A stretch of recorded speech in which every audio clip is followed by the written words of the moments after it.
चलिए, कल हम लोगों ने MySQL के साथ पाइथन की डेटाबेस कनेक्टिविटी करी थी। अब अगर हम मान लीजिए कोई प्रोजेक्ट बनाते हैं, तो उस प्रोजेक्ट के साथ ऑब्वियसली हम डेटाबेस लेकर चलेंगे, ताकि एक बार यूज़र ने जो डेटा दिया है, वो डेटा यूज़र से बार-बार ना माँगा जाए और उसको हम ऑब्वियसली एक डेटाबेस में सँभाल के रख लेते हैं। Now the thing is what कि सपोज़ मैंने अपने लैपटॉप पर प्रोजेक्ट बनाया और अपने ही लैपटॉप पर डेटाबेस इंस्टॉल किया हुआ है और ये परफेक्टली प्रोजेक्ट एग्जीक्यूट हो रहा है। अब मैंने आपको ये प्रोजेक्ट आपके लैपटॉप पर दिया, तो आपके सिस्टम में पाइथन इंस्टॉल्ड है, तो ये प्रोजेक्ट इजीली यहाँ से यहाँ पर कॉपी पेस्ट करके रन किया जा सकता है। बट ये प्रोजेक्ट जब आपके वाले पीसी में रन होगा, तो डेटाबेस MySQL आपके में भी तो इंस्टॉल होना चाहिए। अब आपके में MySQL अगर इंस्टॉल नहीं हुआ, तो ये प्रोजेक्ट आपके लैपटॉप पर नहीं चलेगा। ठीक है, तो अब आप क्या करोगे, फिर आप अपने सिस्टम पे MySQL को इंस्टॉल करोगे। तो अगेन एक चैलेंजिंग टास्क आपने एक्सपीरियंस किया होगा, MySQL को डाउनलोड करना, फिर उसको इंस्टॉल करना। मान लीजिए आपका लैपटॉप 2 GB रैम के साथ चल रहा है, तो ये बहुत ही चैलेंजिंग हो जाएगा 2 GB रैम पर MySQL को इंस्टॉल कर पाना, क्योंकि 500 MB का तो इसका सेटअप ही सेटअप होता है। ठीक है, 2 GB रैम में अगर 500 MB का इसका सेटअप है, तो बाकी रैम में बचा क्या फिर हमारा। तो मान के चलिए कि ना के बराबर चांस है कि 2 GB रैम के लैपटॉप पर ये MySQL का ये वाला वर्जन जो 8 वाला हम यूज़ कर रहे हैं, ये स्मूथली चलेगा। ये बहुत ज़्यादा प्रॉब्लम्स क्रिएट कर देगा। और मान लीजिए किसी तरह से आप इंस्टॉल कर पाए, तो फिर ये बताओ सर, मैंने अपने लैपटॉप पर इस प्रोजेक्ट में मान लीजिए 5 टेबल का यूज़ करा हुआ है, जस्ट फॉर एग्जाम्पल। वो टेबल आपके पास कैसे आएंगी? भाई आपने MySQL इंस्टॉल कर लिया, लेकिन उसके अंदर टेबल्स कहाँ से आएंगी? उस टेबल के अंदर कॉलम्स कहाँ से आएंगे? वो जो डेटा है वो कहाँ से आएगा? वो तो मैंने अपने सिस्टम पर जो प्रोजेक्ट बनाया था तब ये सब किया था। तो वो डेटाबेस इंस्टॉल करना, फिर उस डेटाबेस में वही टेबल्स कहाँ से आएंगी, उसमें डेटा कहाँ से आएगा, तो ये दूसरा चैलेंज हो गया। तो पहला चैलेंज तो यही है कि आपको इंस्टॉल करना ही पड़ेगा, दूसरा कोई सॉल्यूशन नहीं है। दूसरे चैलेंज का जो सॉल्यूशन है वो ये है कि हम क्या कर सकते हैं, डेटाबेस में जितनी टेबल्स मैंने बनाई हैं उनको हम एक्सपोर्ट कर सकते हैं। कॉन्सेप्ट आता है एक्सपोर्ट करने का, और ये किसी फाइल में आप एक्सपोर्ट कर सकते हैं।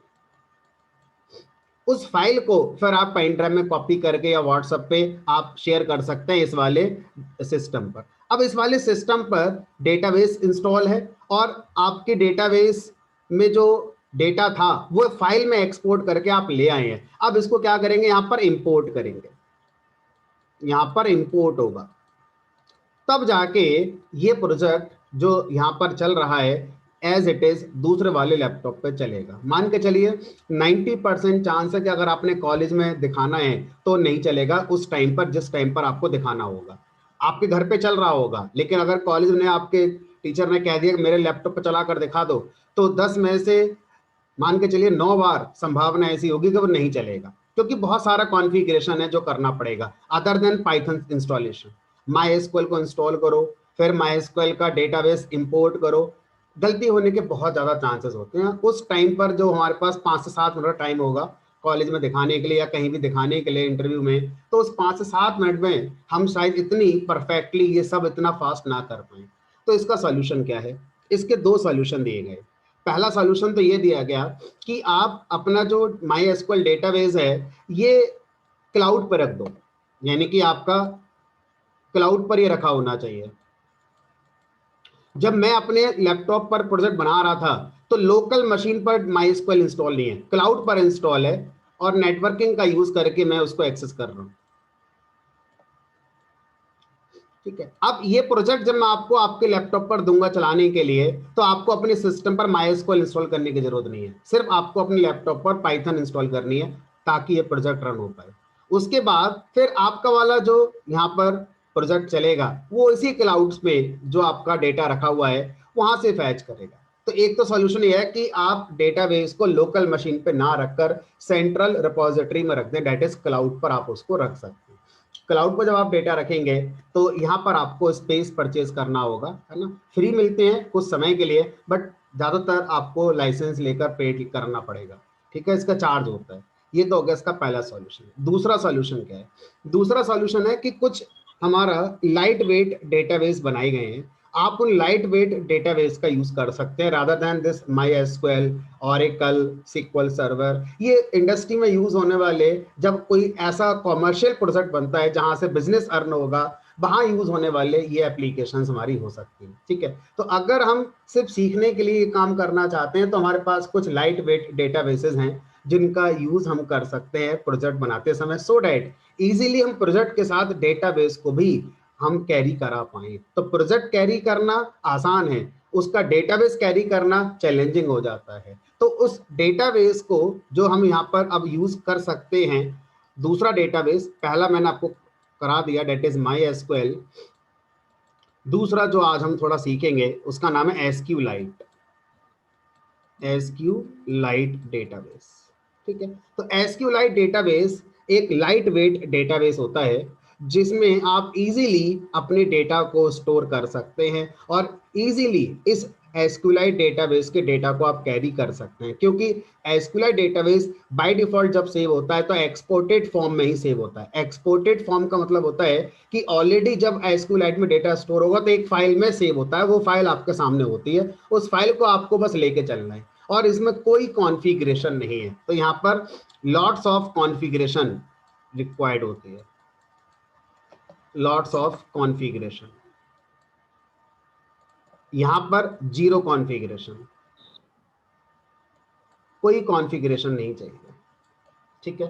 तो हम एसक्यूएलाइट डेटाबेस के साथ पहले थोड़ा सा हैंड्स ऑन होते हैं और फिर अपने प्रोजेक्ट को एसक्यूएलाइट डेटाबेस पर आसानी से बनाएंगे, ठीक है। तो आप किसी पे भी बना सकते हैं, प्रोजेक्ट एक जैसा ही होता है हमारा। डिपेंडेंसी कम करने के लिए मैं इसका यूज कर रहा हूँ, ठीक।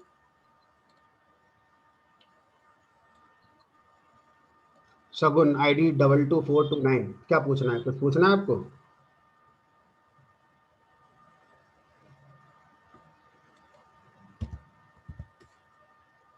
चलिए, तो अब कैसे करेंगे इस काम को वो समझते हैं। तो जैसे हमने कल माई एसक्यूएल डेटाबेस के साथ कनेक्टिविटी करने के लिए पहले माई एसक्यूएल डेटाबेस का मॉड्यूल हमने इंस्टॉल किया था, पिप इंस्टॉल पाई माई एसक्यूएल। इसी तरह से एसक्यूलाइट डेटाबेस का भी अपना मॉड्यूल आता है। लकीली एसक्यूलाइट डेटाबेस का जो मॉड्यूल होता है वो पाइथन के साथ पहले से ही कंबाइन करके दे दिया गया है, तो आपको अलग से कोई पिप इंस्टॉल नहीं करना एसक्यूलाइट डेटाबेस के लिए। तो सीधा आप इंपोर्ट करेंगे, इंपोर्ट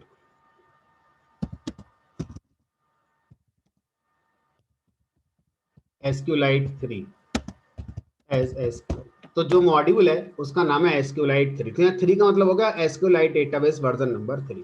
तो ये हमारे मॉड्यूल का नाम है जो हमारे पाइथन सेटअप के साथ पहले ही दे दिया गया as a part of standard library. तो आप इसको एक बार टेस्ट कर लीजिए, रन करा के देख लीजिए। अगर ये मॉड्यूल आपके लैपटॉप में पहले से होगा तो ये एग्जीक्यूट हो जाएगी लाइन बिना एरर के, और अगर नहीं होगा तो एरर आएगा मॉड्यूल नोट फाउंड। कोई एरर नहीं आई, लाइन एग्जीक्यूट हो गई, तो यानी ये मॉड्यूल मेरे सिस्टम में है। अब कैसे करेंगे? सेम जैसे कल करा था, सब कुछ वही है। कोई सा डेटाबेस आप ले आओ, माइक्रोसॉफ्ट का डेटाबेस ले लो, IBM का डेटाबेस ले लो, या फ्यूचर में आने वाला कोई डेटाबेस ले लो। आपने जो सीखा है कल डेटाबेस कनेक्टिविटी के स्टेप्स, वो स्टेप्स वही रहेंगे, वो हमारे चेंज यहाँ पर नहीं होंगे, ठीक है। तो देखते हैं कौन कौन से स्टेप्स करे थे। तो सबसे पहले स्टेप तो मॉड्यूल इंपोर्ट करना था, वो हो गया। उसके बाद फिर आपका क्या था, कनेक्शन क्रिएट करना। तो यहाँ लिखेंगे SQL डॉट कनेक्ट फंक्शन, कल हम पास कर रहे थे। अब कनेक्ट फंक्शन के अंदर कल हमने क्या क्या चीजें पास करी थी? सबसे पहले हमने पास करा था होस्ट, कि कहाँ पर ये है। एसक्यूएलाइट डेटाबेस लोकल मशीन पर ही हमारा बेस्ट सुटेबल होता है, तो होस्ट लिखने की यहाँ पे कोई जरूरत नहीं है।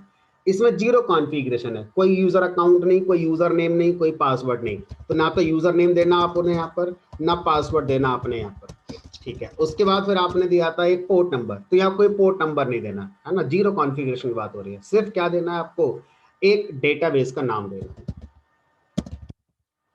कि आप एसक्यूएलाइट डेटाबेस में जो डेटाबेस बनाएंगे वो किस नाम से बनाएंगे। ये कुछ उसी तरह से है जो आपने माई एसक्यूएल के अंदर 10 to 11 30 डेटाबेस क्रिएट किया था, सिर्फ वो वाला यहाँ पर आपको मेंशन करना है। तो अब मेरे पास तो एसक्यूएल डेटाबेस मैंने कभी देखा ही नहीं, इंस्टॉल ही नहीं करा, तो कुछ नहीं करना, जीरो कॉन्फ़िगरेशन है। ये लाइन क्या करेगी, आपसे डेटाबेस का पाथ पूछ रही है। अगर हम फिजिकली डेटाबेस एसक्यूएलाइट के अंदर बात करें तो एक फाइल होता है और उस फाइल को ही यहाँ पर हमें मेंशन करना, तो एक फाइल का नाम बताना है। तो अगर आप पाथ बताएंगे तो उस पाथ पर एक डेटाबेस की फाइल क्रिएट हो जाएगी, और अगर सिर्फ नाम बताएंगे तो करंट वर्किंग डायरेक्टरी में क्रिएट हो जाएगी। मान लो इसका नाम कर दिया मैंने माई डीबी, कोई भी नाम दे दो जो आपका मन करता है, माई डीबी डॉट, अब एक्सटेंशन आप इसका जो चाहे वो दे सकते हैं, डॉट टीएक्सटी दे सकते हैं, डॉट एबीसी दे सकते हैं, जो आपका मन करता है वो एक्सटेंशन दे सकते हैं। तो ज़्यादातर लोग प्रेफर करते हैं कि डेटाबेस एसक्यूलाइट वाला जिस फाइल में सेव किया जाए उस फाइल का एक्सटेंशन एसक्यूलाइट ही रखा जाए। ठीक है, तो मैंने डेटाबेस की जो फाइल बनेगी एसक्यूलाइट में उसका नाम कर दिया माई डीबी और एक्सटेंशन कर दिया एसक्यूलाइट, और ये कहाँ बनेगी, करंट डायरेक्टरी के अंदर। और अगर मैं ऐसे कर दूं तो ई ड्राइव के अंदर बन जाएगी। और अगर ये फाइल पहले से होगी तो उस एग्जिस्टिंग फाइल के साथ कनेक्शन क्रिएट हो जाएगा, और अगर ये फाइल नहीं है तो ये फाइल बना दी जाएगी और फिर इस फाइल के साथ कनेक्शन बनाकर आपको दे दिया जाएगा। तो आपको मिल गया कनेक्शन। ठीक है, अब क्या करना है, अब आप ये बात आपको पता होनी चाहिए कि आप first time SQL database create कर रहे हैं तो उसके अंदर टेबल वेबल कुछ नहीं है। तो टेबल कैसे बनेगी, तो आपको कोड के थ्रू टेबल को क्रिएट करना होगा। और अगर आप चाहते हैं कि उसका भी एक ग्राफिकल इंटरफेस आ जाए, वहां पर जाकर हम डेटाबेस में टेबल बना पाए, तो आप वो भी कर सकते हैं। डीबी ब्राउजर नाम से एक सॉफ्टवेयर आता है, डीबी ब्राउजर फॉर एसक्यूएलाइट, आप उसका यूज करके इंटरफेस के थ्रू भी इस एसक्यूएल डेटाबेस को मैनेज कर सकते हैं। तो अभी हम कोड के थ्रू मैनेज करते हैं। तो एक कनेक्ट डेटाबेस बन गया जिसका कनेक्शन मेरे पास आ गया। अब क्या करना है, मुझे एक टेबल क्रिएट करनी है। तो टेबल क्रिएट करनी है यानी क्रिएट टेबल कमांड लिखेंगे। तो कोई भी क्वेरी लिखने के लिए हमें कर्सर चाहिए होता है, कल सीखा था। तो पहले क्या बनाएंगे, कर्सर बनाएंगे। तो प्रोग्रामर के लिए कोई स्टेप में चेंज नहीं करना है, 90% कोड वही लिखेंगे जो हमने कल लिखा था, सिर्फ 10% का डेटाबेस के बदलने पर कोड में थोड़ा चेंज करना पड़ेगा। ठीक है, तो कर्सर क्रिएट हो गया। अब क्या करना है, अब इस कर्सर पे एग्जीक्यूट फंक्शन कॉल करना है और टेबल को क्रिएट करेंगे। क्रिएट टेबल, टेबल का नाम ईएमपी, मान लो ईएमपी टेबल में बना रहा हूँ। तो अब जो आप बनाना चाहते हैं टेबल, उसका आर्किटेक्चर, उसका आपका पूरा फॉर्मेट स्कीमा आपके ब्रेन में होना चाहिए। तो क्रिएट टेबल एम्प्लॉय, और एक बना दिया मान लीजिए एम्प्लॉय आईडी नाम से, इंटीजर टाइप का बना दिया। और प्राइमरी की बनाना है इसको, तो लिख दो यहाँ पर प्राइमरी स्पेस की कॉमा, फिर मान लो आपने नेम दे दिया।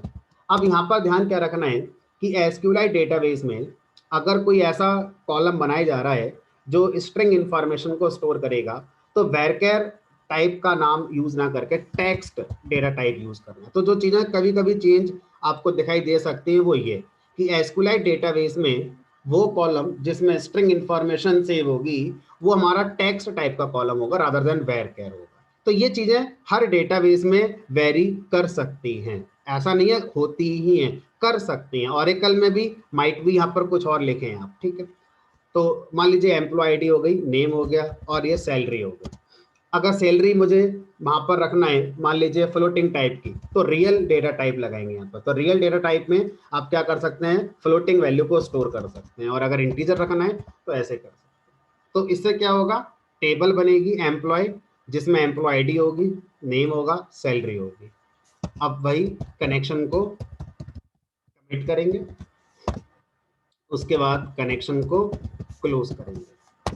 अब ये स्क्रिप्ट अगर मैं रन करा दूं, इस कोड को अगर मैं रन करा दूं, तो ये कोड क्या करेगा, इस नाम की एक डेटाबेस फाइल क्रिएट कर देगा। कहां पर, आपकी करंट वर्किंग डायरेक्टरी में, और उस डेटाबेस फाइल के अंदर एक टेबल बन जाएगी। आप जितनी चाहे उतनी बना सकते हैं, है ना, बाद में बना लेना। तो अब इस कोड को रन होते ही यहाँ पर मान लो एक मैसेज लिख देता हूँ, डेटाबेस एंड टेबल क्रिएटेड। अब चल के देखते हैं करंट वर्किंग डायरेक्टरी में क्या इस नाम का डेटाबेस फाइल क्रिएट हुआ कहीं। ये बन गया माई एसक्यूएलाइट। अब आप बोलेंगे सर इसको ओपन करके देखें, तो ये इनक्रिप्टेड फॉर्म में होगा। अगर मैं ओपन करूंगा तो मुझे लगता नहीं कि कुछ खास ऐसा दिखाई देगा कि एज ह्यूमन आप उसको पढ़ पाए। देख लेते हैं।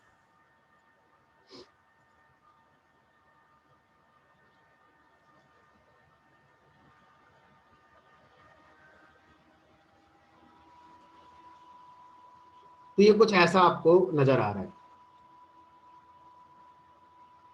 तो MySQLite एक लाइट वेट डेटाबेस है ना, लेकिन ऐसा भी नहीं है कि वो सिक्योर नहीं हो। आप उसमें जो डेटा रखेंगे, ये पता ये फाइल में रखा है, लेकिन वो क्या है ये प्रोग्राम ही एक्सेस कर सकता है, आप मैनुअली ओपन करके नहीं देख पाएंगे। तो अब ये फाइल इजी टू कैरी है, आप इसे एक पेन ड्राइव में कॉपी करें, व्हाट्सएप पे शेयर करें, तो ये आपके सिस्टम में आ जाएगा। अब मान लीजिए इस टेबल में जो मैंने बनाई है उसमें कुछ रिकॉर्ड इंसर्ट करना है, तो क्या करेंगे, ये 2 लाइन तो हमें लिखनी है। कर्सर, कर्सर के बाद अब देखो यहाँ पर कनेक्शन जब बना उसी फाइल से बनेगा। तो इस बार ये फाइल ऑलरेडी एग्जिस्ट है, तो ऑलरेडी एग्जिस्ट करती है ये फाइल, तो उसी फाइल के साथ कनेक्शन बन जाएगा। और अगर ये एग्जिस्ट नहीं करती है तो फिर ये बना दी जाएगी।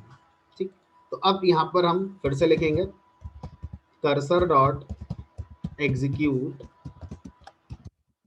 अब मान लो एम्प्लॉय टेबल जो भी मैंने बनाई है उसके अंदर मैं रिकॉर्ड इंसर्ट करती हूँ, insert into table name emp values employee ID मान लो 101 कर दी, फिर उसके बाद नेम मान लो सोनू कर दिया, और मार्क्स क्या है इसका, सैलरी है, सैलरी मान लो मैंने 12,000 कर दी। एक रिकॉर्ड इंसर्ट हो गया हमारा ये।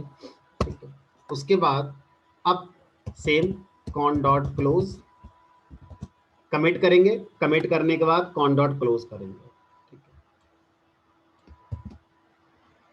और कल बताया था कि क्लोज अपने अंदर से कमिट भी करता है, तो अगर आप इसको स्किप कर भी देते हैं तो क्लोज होने पर आपका डेटा इंसर्ट हो जाएगा।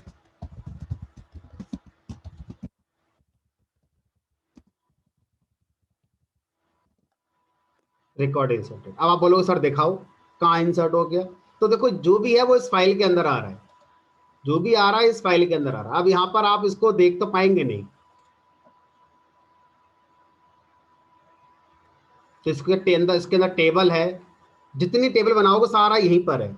आपने डेटाबेस बनाया है माई डीबी, अब इसमें आप एक टेबल बनाओ, 2 बनाओ, 3 बनाओ, 5 बनाओ, 10 बनाओ, हर टेबल के अंदर एक रिकॉर्ड रखो, 2 रखो, 3 रखो, जो भी है यही है, सब इंक्रिप्टेड फॉर्म में, कुछ भी दिखाई नहीं देगा। ये थोड़ा सा दिख रहा है कि हाँ भाई सोनू जैसा कुछ आया होगा। ठीक है, अब आप बोलेंगे कि सर इसका कोई सॉफ्टवेयर नहीं आता है कि अगर मैं इसको देखना चाहूँ तो फिर कैसे देखूंगा। हमने कहा एक तरीका तो यही है कि आप पाइथन के थ्रू सेलेक्ट कमांड चला के देख लो। हमने कहा चलो एक काम करते हैं, पाइथन के थ्रू चला कर देखते हैं।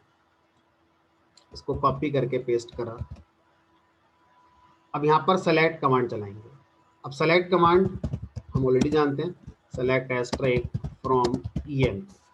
और कल वाली कहानी कि कर्सर के अंदर रिकॉर्ड आ गया, कर्सर से फैच कर लूँ, तो जब मैं कर्सर से रिकॉर्ड फैच करूंगा तो वो पॉइंटर होता है, वो सब कहानी वही चलेगी जो कल सुनाई थी मैंने। मैं जितने रिकॉर्ड है सारे फैच कर लेता हूँ, एक ही रिकॉर्ड रखा हुआ है तो फैच ऑल्सो एक रिकॉर्ड आ जाएगा और वो प्रिंट मैंने करा दिया, यही रिकॉर्ड। अब मान लो मैं इस वाले कोड को दोबारा रन कर दूं, यहाँ पर इसको 102 कर देता हूँ, यहाँ पर मैं इसको मोनू कर देता हूँ, और ये मान लो 10,000 कर दिया, तो रिकॉर्ड एक और इंसर्ट हो गया। अब जब मैं इसको रन कराऊंगा तो 2 रिकॉर्ड होंगे, दोनों आ जाएंगे मेरे पास, ये आ गए, ये पहला रिकॉर्ड आ गया, ये दूसरा रिकॉर्ड आ गया। पहला चेंज आप देखें, कल मैं जब MySQL में सेम काम कर रहा था तो हर रिकॉर्ड एक टपल था, और वो टपल्स भी एक टपल में रखकर आ रही थी। लेकिन जो SQLite डेटाबेस है उसमें जब फैच ऑल चलता है तो हर रो एक टपल बन के ही आती है, लेकिन वो सारी टपल्स टपल में ना रखकर लिस्ट में रखकर आ रही है।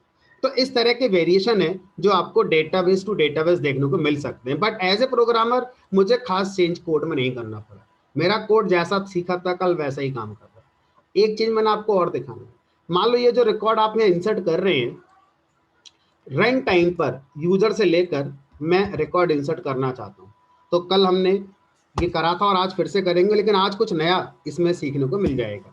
तो ये मान लीजिए एम्प्लॉय आईडी आ गई, emp id equal to integer input enter employee ID, फिर नेम इनपुट एंटर नेम, फिर आपका सैलरी इनपुट एंटर सैलरी। अब यहाँ पर insert into table name EMP values. कल मैंने आपसे कहा था कि जब भी क्वेरी में हमें डायनेमिक वैल्यूज रखनी होती हैं तो हम डेटाबेस पैरामीटर्स यूज करते हैं, और कल हम डेटाबेस पैरामीटर यूज कर रहे थे परसेंटेज एस। अब हम कल इसलिए कर पा रहे थे क्योंकि हम माई एसक्यूएल डेटाबेस के साथ बात कर रहे थे। आज डेटाबेस एसक्यू लाइट है। एसक्यू लाइट डेटाबेस में database parameter question mark symbol से रिप्रेजेंट होता है। ये अब वहां पर परसेंटेज एस से रिप्रेजेंट हमारा नहीं होता। ठीक है, तो यहाँ लिखेंगे question mark comma question mark comma question mark. तो ये हमारा पहली पोजीशन का जो कॉलम है उसका डेटाबेस पैरामीटर है, ये दूसरे वाले का, तीसरे वाले का। अब इन तीनों की वैल्यू कैसे जाएगी?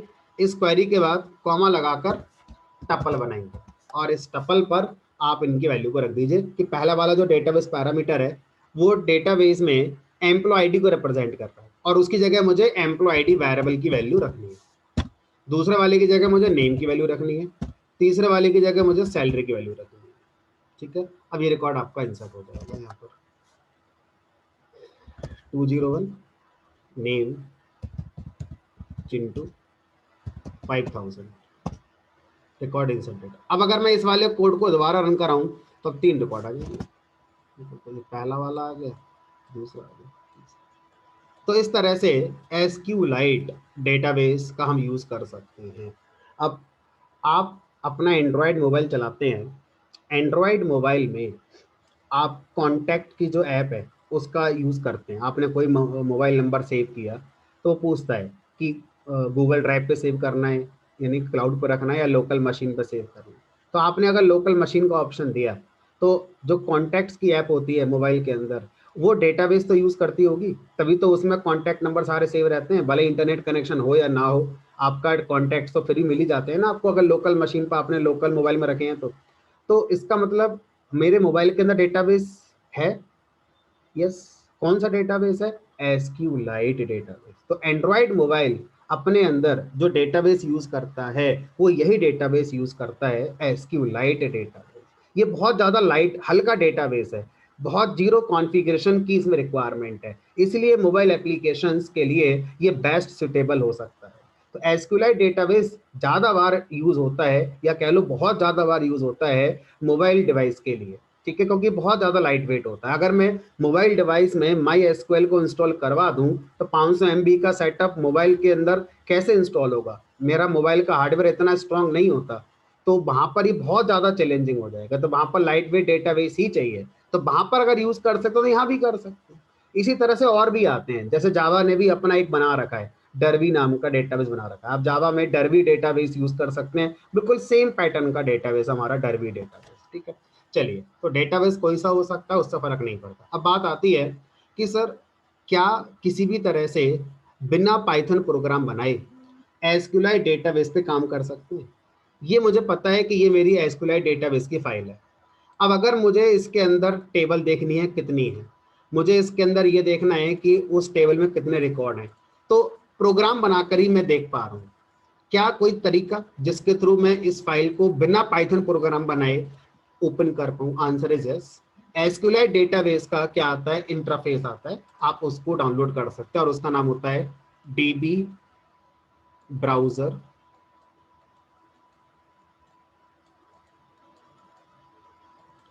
फॉर एसक्यूएलाइट। ये एक सॉफ्टवेयर है, ये आप गूगल पे ढूंढ लीजिए, और इस सॉफ्टवेयर के थ्रू हम एसक्यूएल डेटाबेस की फाइलों को रीड कर सकते हैं बिना पाइथन प्रोग्राम में। तो यहाँ पर अगर चलें और देखें डीबी ब्राउजर फॉर एसक्यूएलाइट, तो पहले लिंक आता है डीबी ब्राउजर फॉर एसक्यूएलाइट पे क्लिक करेंगे, और कहीं ना कहीं आ रहा होगा डाउनलोड करने का भी, ये आ रहा है। वर्जन 3 पॉइंट, ये वाला हमारा वर्जन आ गया, वर्जन 3.12 रिलीज। इस पर क्लिक कर देते हैं। अब डाउनलोड होने के लिए ऑप्शन बता रहा है कौन कौन सा डाउनलोड आप कर सकते हैं इंस्टॉल। तो ये विंडो एक्सपी वाले के लिए बता रहा है, और देखो हमारे लिए कुछ होगा, ये installer for window 64 bit.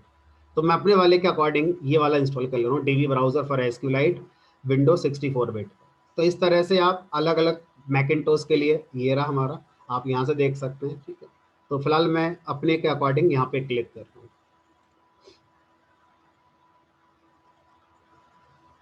17-18 MB का सेटअप है मात्र, वो था 450 MB का सेटअप एसक्यूलाइट का, और उसके बिना होगा भी नहीं। ये तो ऑप्शनल है, ये तो बस आपको इसलिए सिखा रहे हैं ताकि बिना पाइथन प्रोग्राम के थ्रू एसक्यूलाइट डेटाबेस को एक्सेस कर पाए।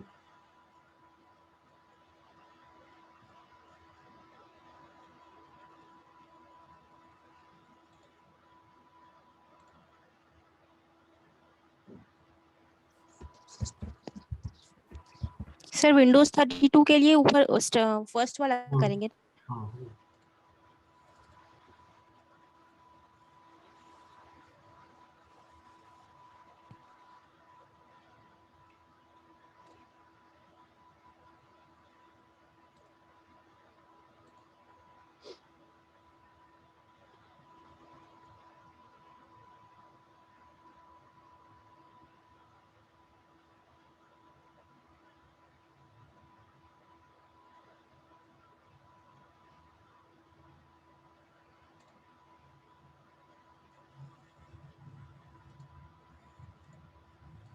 अब मुझे लग रहा है मेरे लैपटॉप में जो विंडो डिफेंडर इंस्टॉल है वो मुझे डिसेबल करना पड़ेगा। तो विंडो डिफेंडर इसको एक मेलवेयर डिटेक्ट कर रहा है।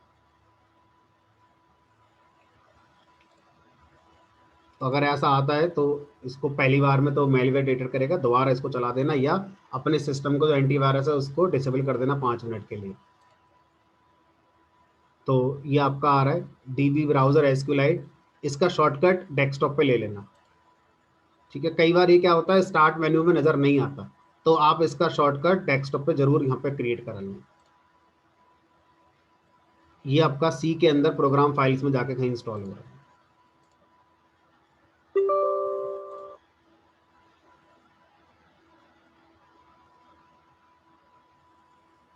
Thank you for installing dB browser for SQL.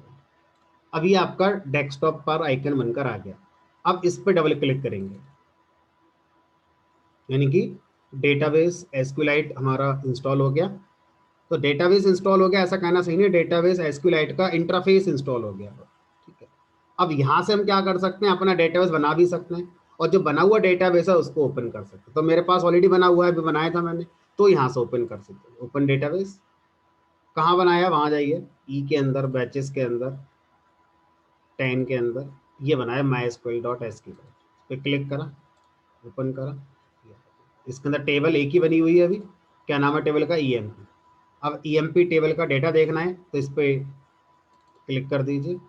अच्छा, इसका रिकॉर्ड आ गया, इस पे सेलेक्ट करके यहाँ पर कुछ आएगा जरूर, ब्राउज डेटा। तो ब्राउज डेटा पे क्लिक कर देना, ये सारे रिकॉर्ड दिखा देगा, ये इसके सारे रिकॉर्ड।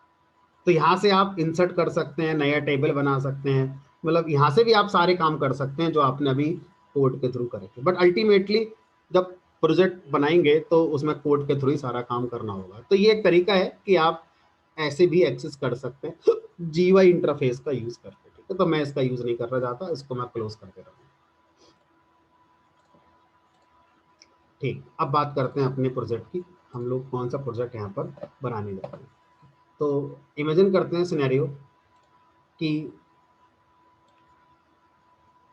ये कोई भी एक ऑर्गेनाइजेशन है, फॉर एग्जांपल ड्यूकेट। अब यहाँ पर बहुत सारे स्टूडेंट हैं जो आते हैं डिफरेंट डिफरेंट कोर्सेज के लिए।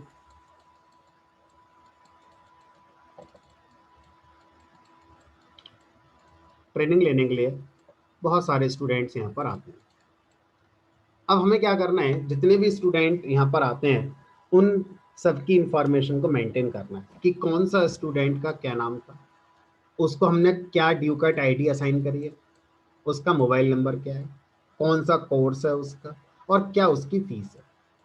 तो ये सारी डिटेल हमें यहाँ पर अपने एक सॉफ्टवेयर में बनाने को दिया गया है, जिस सॉफ्टवेयर में ये सारी इंफॉर्मेशन को हम लोग मैनेज करेंगे। अब मान लीजिए मुझे किसी भी स्टूडेंट के बारे में डिटेल गेट करनी है, तो मैं इस प्रोजेक्ट को बस उस स्टूडेंट की आईडी दूंगा, ड्यू कैट आईडी जो होती है, ठीक है। और मेरा प्रोजेक्ट एक सर्च बार बनाकर देगा, सर्च टेक्स्ट फील्ड बनाकर देगा, जिसमें मैं ड्यू कैट आईडी लिखूंगा, और जैसे ही बटन पे क्लिक करूंगा, अगर उस आईडी का रिकॉर्ड मेरे पास है तो वो मुझे यहाँ पर डिस्प्ले कर देगा कि भाई इस आईडी पर ये स्टूडेंट। अगर मुझे किसी भी स्टूडेंट का फीस स्टेटस देखना है कि इस स्टूडेंट का भी कितना फीस पेंडिंग बचा हुआ है, तो मुझे फिर से एक सर्च टेक्स्ट फील्ड आएगा, उसमें बस ड्यू कैट आईडी दूंगा और उस स्टूडेंट की जो फीस का स्टेटस है वो मेरे पास आ जाएगा। अगर मुझे ये देखना हो कि इस स्टूडेंट ने किस कोर्स में अपना एडमिशन लिया है, तो वो मैं यहाँ पर इस तरह से कर पाऊंगा, ठीक है। अब ये सारा काम कौन कर पाएगा? ये सारा काम यूजर यानी कि जो स्टूडेंट है वो खुद तो करेगा नहीं, तो ये जो भी अकाउंट्स के बंदे होंगे ड्यू कैट में, वो ये सारा काम हमारा यहाँ पर कर रहे होंगे, ठीक है। तो इन अकाउंट्स के बंदों को चीज़ों को आसानी से मैनेज कराने के लिए हम ये सॉफ्टवेयर बनाने की कोशिश कर रहे हैं। अभी मान लीजिए ये काम एक्सेल में हो रहा है, ठीक है, मान लीजिए ये काम अभी एक्सेल में हो रहा है। एक्सेल में बढ़िया सा जीयूआई इंटरफेस नहीं बनाया जा सकता, वहाँ जो भी देखना है फिल्टर लगा लगा कर देखना है। एक्सेल फाइल में डेटा पड़ा हुआ है, अब आपको जो भी ढूंढना है आप उसको कंट्रोल एफ करके सर्च करेंगे, फिर फिल्टर लगाएंगे, उस तरह से मैनेज करेंगे, ठीक है। तो अब हम चाहते हैं कि भाई एक बढ़िया सा इंटरफेस बनाकर ये दे दिया जाए, ताकि ये जो अकाउंट्स के एम्प्लॉय होते हैं इनको चीज़ों को आसानी से मैनेज करने को मिल जाए। सेम आप बना सकते हैं किसी मेडिकल स्टोर के लिए। कोई भी एक मेडिकल स्टोर है, अब उस मेडिकल स्टोर में जो सेल्समैन है, वो सेल्समैन जो भी मेडिसिन सेल करेगा इस सॉफ्टवेयर के थ्रू सेल होगी। जो भी नई मेडिसिन का स्टॉक आएगा वो स्टॉक इस सॉफ्टवेयर में पहले एंटर होगा, जिससे कि जब भी हमारी बिजनेस होगा, सेल होगी, तो माइनस होता रहेगा। तो अगर कोई कस्टमर आता है और वो कस्टमर कहता है सेल्समैन से कि मुझे ये वाला इंजेक्शन चाहिए या मुझे ये वाली मेडिसिन चाहिए, तो वो शॉप पे नहीं देखेगा, वो कहाँ देखेगा? इस सॉफ्टवेयर में देखेगा कि भाई यहाँ पर कितने पीसेस रह गए हैं। अगर रह गए तो बता देगा, नहीं रहेगा तो नहीं बताएगा, ठीक है। अब इस तरह के और भी सॉफ्टवेयर हैं जो बनाए जा सकते हैं। अब इन सब में कॉमन पॉइंट होंगे, चाहे ये ड्यूकैट के अंदर जो स्टूडेंट्स आते हैं इनको मैनेज करने वाला सॉफ्टवेयर है, या मेडिकल शॉप के अंदर जो मेडिसिन होती हैं उनको मैनेज करने वाला सॉफ्टवेयर है। इन दोनों में एक चीज कॉमन है, कॉमन ये है कि ये जो सॉफ्टवेयर है ये पब्लिकली मुझे एक्सेस नहीं करवाना। ये जो ड्यूकैट का सॉफ्टवेयर है जिसमें हम स्टूडेंट की इंफॉर्मेशन रखेंगे, मैं इसको दुनिया को एक्सेस नहीं कराना चाहता।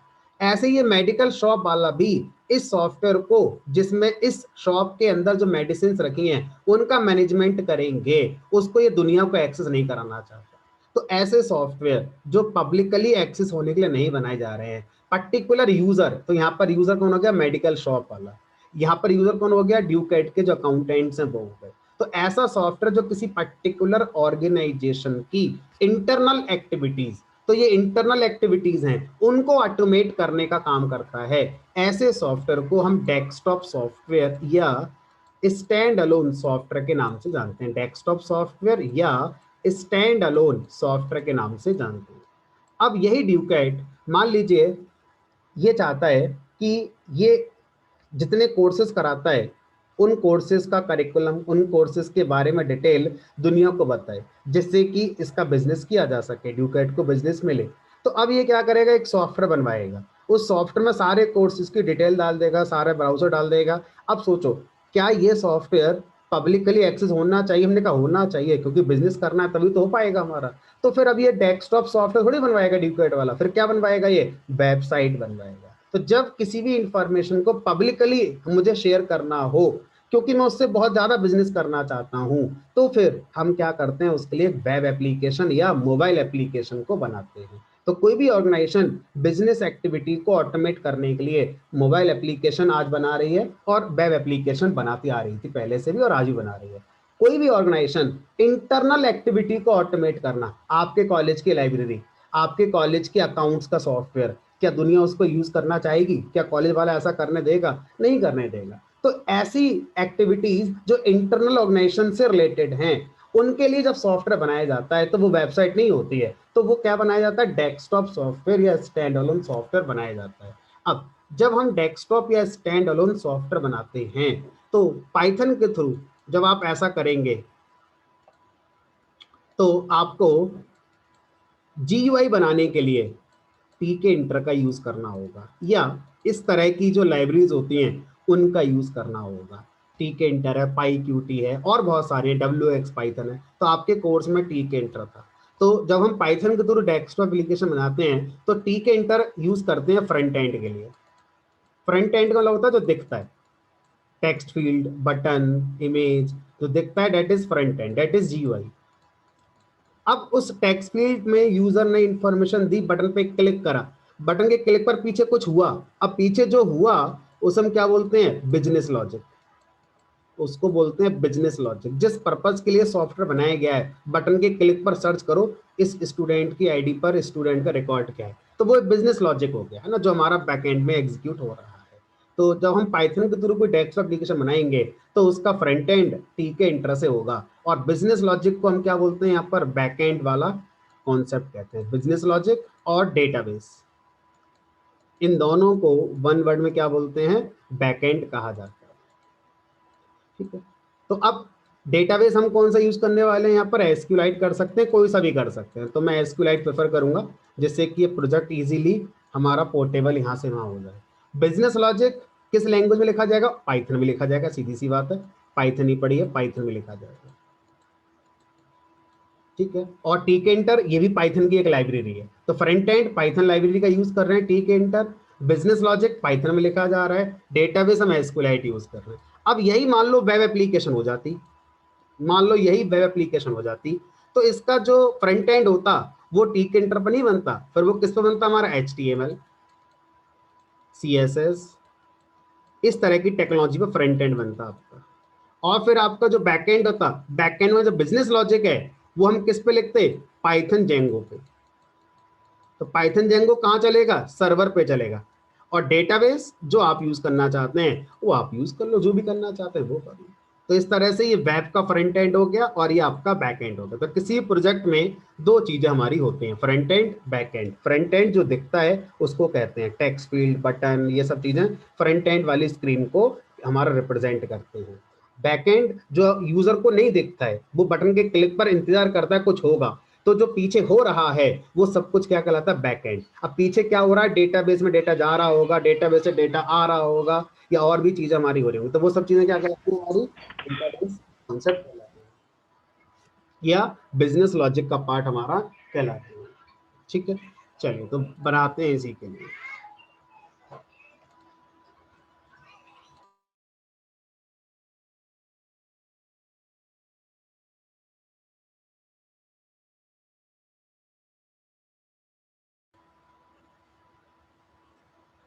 इसको मैं अलग से एक कर देता हूँ।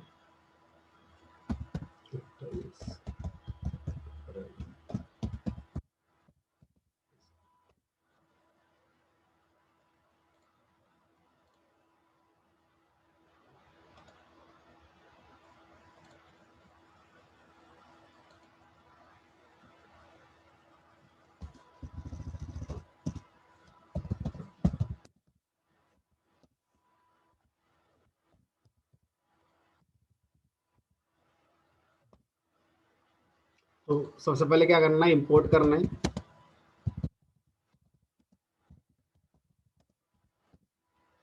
एक इंटर मॉड्यूल को मैंने यहाँ पर इंपोर्ट कर लिया।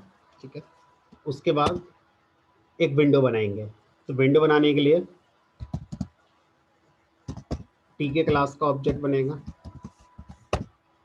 फुल स्क्रीन विंडो बना देते हैं।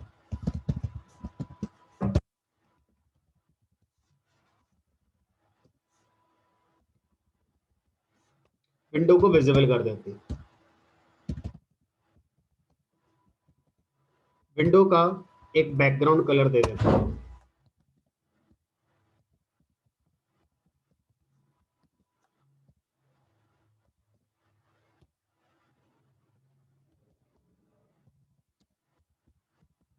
चला कर देखते हैं क्या हुआ। ये ऐसे बनकर आ जाए। अब हम चाहते हैं कि इसका एक हेडर आ जाए। देखने वाले को हेडर लगना चाहिए कि एक हेडर आ गया इस तरह से। उस हेडर के सेंटर पे मैं यहाँ पर अपना प्रोजेक्ट का टाइटल लिखा दूंगा। जो भी टाइटल होगा प्रोजेक्ट का वो मैं यहाँ पर ऐसे लिखा दूंगा। ठीक है, तो ये कैसे होगा वो देखते हैं। तो जब भी किसी भी पेज में मुझे कोई सेक्शन क्रिएट करना होगा तो वो फ्रेम के थ्रू रिप्रेजेंट होता है। ठीक है, तो एक फ्रेम बनाएंगे और फ्रेम के थ्रू इस काम को करेंगे। अब हमारा जो लॉजिक होगा, जो हमारी अप्रोच होगी वो क्या होगी वो भी सीख लेते हैं। मैं ये चाहूंगा कि मेरे पूरे प्रोजेक्ट में कई सारी स्क्रीन बने। ठीक है, लेकिन हर स्क्रीन एक ही विंडो के लिए रिप्रेजेंट करेगी। तो ये एक विंडो है, इस विंडो में मैं इसको एक स्केलेटन के फॉर्म में आपको बनाकर दिखा रहा हूं क्या मैं चाहता हूं।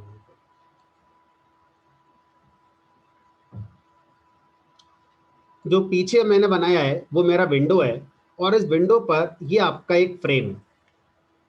ये आपका हो गया हेडर फ्रेम। ठीक है, और ये आपका हो गया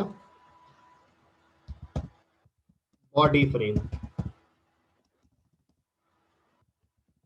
ठीक है, अब मैं करूंगा क्या, इस प्रोजेक्ट में जितनी भी स्क्रीन आएंगी हर स्क्रीन में हेडर सेम रहेगा। ठीक है, जो ऊपर टाइटल आपका आ रहा है वो हर किसी में आएगा, और जो बॉडी फ्रेम है ये आपका बार बार चेंज होता रहेगा। तो मैं क्या करूंगा, जितने भी ये बॉडी फ्रेम बना रहा हूं ये बॉडी फ्रेम एक फंक्शन में रिप्रेजेंट करूंगा, ताकि जब भी मुझे ये बॉडी वाला फ्रेम चेंज करना हो तो मैं एक फंक्शन को कॉल करूं और वो बॉडी फ्रेम को दूसरा वाला ले आए। और ये जो हेडर फ्रेम है इसको मैं ऑर्डिनरी कोड में लिख रहा हूँ, यानी कि बिना फंक्शन बनाए इसको मैं लिख रहा हूँ। तो पहले मैं हेडर फ्रेम को इंप्लीमेंट कर रहा हूँ। फ्रेम यहाँ पर एक सेक्शन को रिप्रेजेंट करता है विंडो को। ठीक, तो यहाँ पर मैंने क्या करा, इसको पहले इरेज कर दिया।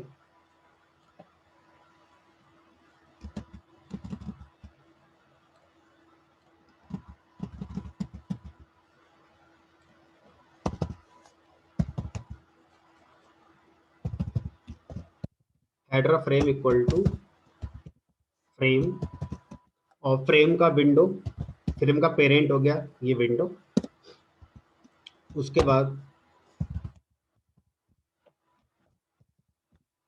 हेडर फ्रेम डॉट कॉन्फ़िगर, इसका मान लीजिए कलर मैंने कर दिया पिंक, कुछ भी कर दो जो आपको लगता है सही। इस हेडर फ्रेम को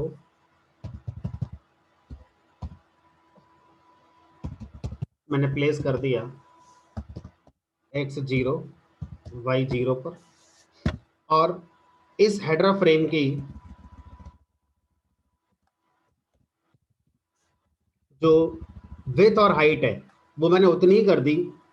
जो विड्थ है, विड्थ मतलब x डायरेक्शन, वो उतनी ही कर दी जितना आपकी फ्रेम की है। तो यहाँ लिखेंगे रिलेटिव विड्थ इक्वल टू 1, और हाइट जो हमारे विंडो की हाइट है उस विंडो की हाइट का 20%। ठीक है, ये आपका बनकर आ गया। तो यहाँ पर ये जो है इसको हम बोल रहे हैं विड्थ, यहां से यहां तक ये हमारा विड्थ है, और ये विड्थ मैंने वही रखी है जो मेरे फ्रेम की विड्थ है, सॉरी विंडो की विड्थ है, और ये हाइट है। तो ये जो हाइट मैंने रखी है ये वो रखी है जो पूरे विंडो की हाइट है, उस विंडो की हाइट का 20%। अगर ये x है तो ये हमारा 20% है ना, 0.2x है ये, ऐसे करके। ठीक है, अब जिस लैपटॉप पर ये प्रोजेक्ट चलेगा उस लैपटॉप की जो रिजोल्यूशन होगा उतना ही हाइट हो जाएगा विंडो का, है ना। उस हाइट के अकॉर्डिंग ही हेडर फ्रेम की हाइट 20% आ जाएगी। मैंने हार्ड कोडेड नहीं लिखा कि 100 पिक्सल या 200 पिक्सल, क्योंकि अगर मैं हार्ड कोडेड 100 लिखूंगा तो हर लैपटॉप का स्क्रीन साइज अलग अलग होने पर वो 100 छोटा बड़ा नजर आ सकता है। ठीक है, अब ये मेरा हेडर फ्रेम हो गया। अब इस हेडर फ्रेम पर ऊपर मैं एक टाइटल यहाँ पर लिखवाना चाहता हूँ।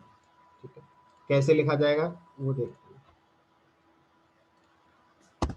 तो यहाँ पर जो भी आपको मैसेज लिखवाना होता है उसके लिए लेबल को आप क्रिएट करते हैं। तो मैंने यहाँ पर एक टाइटल बनाया, और ये जो टाइटल है ये लेबल ऑब्जेक्ट है, और ये किसका इसका पेरेंट कौन होगा, फ्रेम होगा। जो मैंने हेडर फ्रेम बनाया है वो इसका पेरेंट होगा, ना कि विंडो होगा। तो यहाँ लिख दिया मैंने हेडर फ्रेम। क्या लिखना है, जो भी नाम प्रोजेक्ट आप देना चाहते हैं वो आप दे सकते हैं। मैंने दे दिया स्टूडेंट मैनेजमेंट,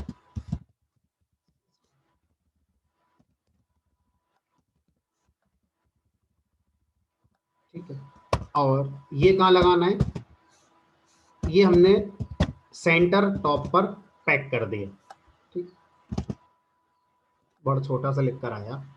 तो लेबल का फॉन्ट लगा देते हैं, फॉन्ट डिफॉल्ट नेम, फॉन्ट का साइज 50 कर दिया, फॉन्ट को बोल्ड कर दिया, अंडरलाइन स्टूडेंट मैनेजमेंट सिस्टम। अब इसका बैकग्राउंड लेवल का जो आ रहा है वो अजीब लग रहा है देखने में, तो लेवल का बैकग्राउंड वही कर दो जो हेडर का अपना बैकग्राउंड है, जिससे लगेगा देखने वाले को ये मिल गए आपस में। तो यहाँ पर हम क्या करेंगे, बैकग्राउंड और डाल देंगे बैकग्राउंड इक्वल टू पिंक, ठीक है। अब आपको लगता है कि ये जो हेडर है ये थोड़ा ज़्यादा बड़ा हो गया है, इसकी हाइट ज़्यादा हो गई है, तो अपने अकॉर्डिंग आप कम ज़्यादा जो करना चाहते हैं वो आप कर सकते हैं, ठीक है। तो फिलहाल मैंने इतने रहने दिए। अब आगे बढ़ते हैं। इतना काम करने के बाद अब आप क्या करेंगे, अब आप चाहेंगे कि जो पहले वाली स्क्रीन है ना, जो आपके सामने भी आ रही थी, उसमें जो बॉडी है उस बॉडी को भी एक फ्रेम में रिप्रेजेंट किया जाए। ऐसा नहीं करना है कि जो विंडो है, विंडो पर डायरेक्ट आप अपना जो भी दिखाना चाहते हैं वो दिखा दें। तो मैं क्या कर रहा हूँ, मैं एक फंक्शन बना रहा हूँ, और इस फंक्शन का नाम कुछ ऐसा कर देते हैं जिससे कि हमें उसके नाम से समझ में आ जाए कि ये क्या पर्पस रिप्रेजेंट कर रहा होगा, ठीक है। तो मान लो मैंने इसका नाम कर दिया मेन बॉडी, मतलब सबसे पहला वाला जो हमारी विंडो होगी उसको हम मेन स्क्रीन कह रहे हैं, और उसकी बॉडी ये रही। अब मेन बॉडी में भी हम क्या लगाएंगे, अपना फ्रेम लगाएंगे। तो यहाँ लिख दिया मैंने FRM इक्वल टू फ्रेम, और इसका पेरेंट जो विंडो है वो, उसके बाद इसको प्लेस कहाँ करें, इसका X और इसका Y क्या रखना है। तो समझिए कि जो मेरा अभी फ्रेम आ रहा है, जो मैं बना रहा हूं, मैं ब्रेन में ये रख के बना रहा हूं कि वो जो फ्रेम आएगा वो यहां से शुरू होगा और यहां तक जाएगा, ऐसे करके, और वो ऐसे आएगा। तो फ्रेम मुझे स्टार्ट करना है यहां से। अब आप यहां से स्टार्ट करना चाहते हैं फ्रेम, तो ये XY हो गया, और ये इस फ्रेम की विड्थ होगी ये, और ये इस फ्रेम की हाइट होगी।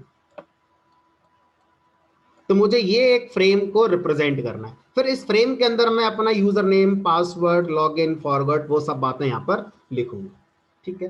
तो अब इसका जो X और Y है, X तो 0 हो जाएगा, ठीक है। Y मुझे क्या करना है, जो ये Y है इतना तो 2% हो ही गया है भाई, इतना 2% है, तो Y इतना करके देखते हैं।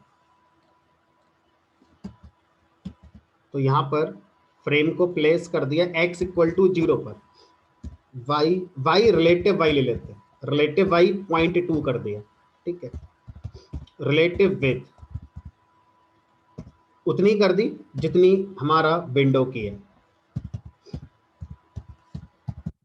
रिलेटिव हाइट मान लो मैंने कर दिया 0.8%, ठीक है, ये प्लेस कर दिया। थोड़ी देर के लिए काम करते हैं, फ्रेम का एक बैकग्राउंड दे देते हैं, जिससे कि हमें थोड़ा समझना आसान हो जाएगा कि फ्रेम कहाँ चल रहा है। मान लो मैंने रेड दे दिया। अब ध्यान रखना कि ये जो फंक्शन है जब ये कॉल होगा तब ये फ्रेम बनेगा, तब वो हमारा प्लेस होगा इस जगह पर। तो मैंने क्या करना है, इस मेन लूप फंक्शन कॉल करने से पहले इस मेन बॉडी फंक्शन को कॉल कर देना।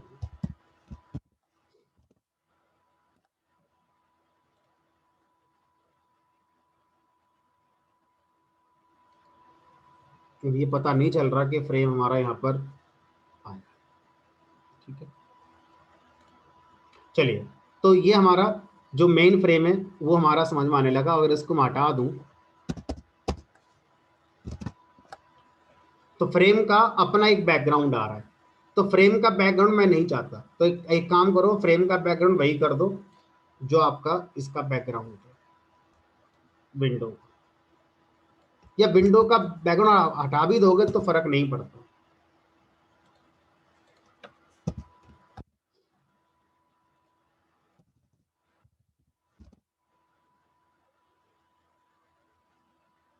ठीक है, अब आप क्या चाहते हो? अब हम ये चाहते हैं कि यहां पर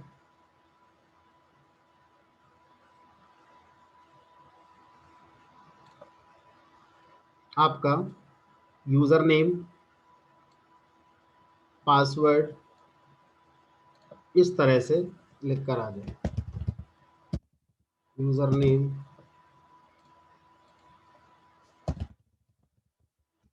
पासवर्ड, और यहाँ पर जो बटन वगैरह हैं वो आप यहाँ पर लगा दीजिए। तो क्या सोचकर आप ये लगा रहे हैं? हम ये सोच कर लगा रहे हैं कि जो हमारा अकाउंटेंट होगा वो लॉगिन करेगा सिस्टम में। तो जो अकाउंटेंट है वो यहाँ पर लॉगिन करेगा, अपना यूजर नेम देगा, अपना पासवर्ड देगा और बटन पे क्लिक करेगा। ठीक है, तो ये काम कहाँ होना है? इस मेन बॉडी वाले फ्रेम में होना है। तो यहाँ पर हमने क्या करा, यूजर नेम पासवर्ड के लिए एक यूजर लेवल लगाया और ये हमारा फ्रेम पे जाएगा और यहाँ पर लिख दिया text equal to user name, font default font, और मान लो ये 20 दे दिया और ये मान लीजिए बोल्ड कर दिया।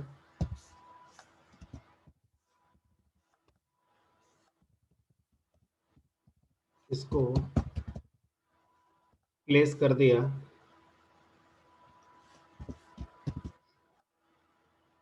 फ्रेम के रिलेटिव एक्स लाइक 0.2, फ्रेम के रिलेटिव बाई लाइक 0.3।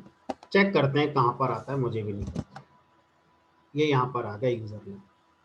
ठीक है, अब आप चाहेंगे कि थोड़ा सा ये राइट में आ जाए और थोड़ा सा ऊपर की तरफ आ जाए।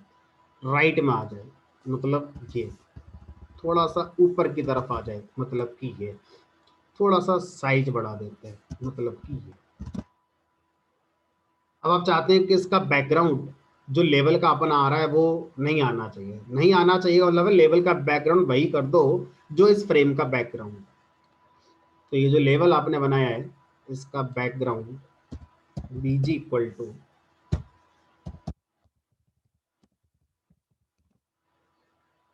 अब इसके आगे आप चाहते हैं एक टेक्स्ट फील्ड आ जाए। तो जब भी टेक्स्ट फील्ड बनाना होगा तो यहाँ पर आ गया हमारा यूजर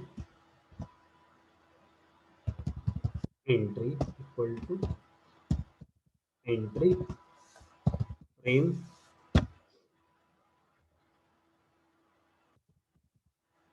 फॉन्ट 20 और इसका बॉर्डर कर दिया और इसको मुझे पोजीशन देनी है उसके आगे user underscore entry dot place relative x 0.3, तो वो हो ही गया। इसको 0.4 करके देखते हैं, रिलेटिव वाई 0.2 देखते हैं कहाँ पे, इनवैलिड सिंटैक्स। तो ये थोड़ा सा मुझे राइट में लेके जाना है, मतलब इसको 0.5 कर सकते हैं, ज़्यादा हो गया, मतलब इसको 0.45 करेंगे। ये यूज़र नेम आप दे सकते हैं यहाँ पर। इसी तरह से हम चाहते हैं पासवर्ड का भी आना चाहिए। ठीक है, बोल्ड बॉर्डर ज़्यादा डार्क हो गया, बॉर्डर को थोड़ा लाइट कर दें। अब सेम मुझे चाहिए पासवर्ड के लिए, तो क्या करेंगे, जो यहाँ से अभी मैंने लिखा था इसको सावधानी से कॉपी और पेस्ट करना। तो ध्यान रखेंगे कि कॉपी पेस्ट ये बहुत ही यूज़फुल टूल होता है प्रोजेक्ट में, है ना। सावधानी से करा जाए तो बहुत फ़ायदे होते हैं और सावधानी से ना किया जाए तो नुकसान ही नुकसान होता है। तो यहाँ पर यूज़र लेवल की जगह मैंने पास लेवल करा, पास सब कुछ वही। यहाँ पर यूज़र नेम की जगह मुझे लिखना है पासवर्ड, सब कुछ वही, ये भी सही है। प्लेसमेंट सही करना है। प्लेसमेंट में एक्स मेरा वाई मेरा बदलेगा, एक्स तो वही रहेगा। जो यहाँ पर एक्स था 0.3 वो वही रहेगा, बट वाई बदलेगा। तो यहाँ वाई 0.2 है, यहाँ पर वाई मैं 0.4 कर रहा हूँ, ठीक है। पास एंट्री ये भी सही, एक्स यही रहेगा, वाई बदलेगा 0.2, ये आपका बन गया, ठीक है। अब आपको लग रहा है कि इनके बीच में गैप ज़्यादा हो गया, तो गैप ज़्यादा हो गया का मतलब जो वाई आपने यूज़ करा है इसको थोड़ा सा मैनेज कर लो। 0.35 यहाँ कर दो, 0.35 यहाँ कर दो, ठीक है। अब यहाँ पर आप चाहते हैं दो बटन आ जाए, एक लॉगिन बटन यहाँ पर आ जाए और एक रीसेट बटन या कैंसिल, जो भी आप लगाना चाहते हैं वो आप यहाँ पे लगा सकते हैं, ठीक है। तो यहाँ पर बटन मुझे लगाना है, login button equal to button, frame पर बटन लगेगा। क्या लिखना है बटन पे, लिख दिया मान लीजिए लॉगिन, और सेम फॉन्ट बटन का कर देते हैं, सेम बॉर्डर बटन पे ले आते हैं। उसके बाद लॉगिन बटन डॉट प्लेस, वही रिलेटिव एक्स। अब देखो 0.3 और इसको मान लो मैं 0.4 कर दूं, और रिलेटिव वाई इक्वल टू 0.45 कर दूं। देखते हैं कहाँ सेट होता है।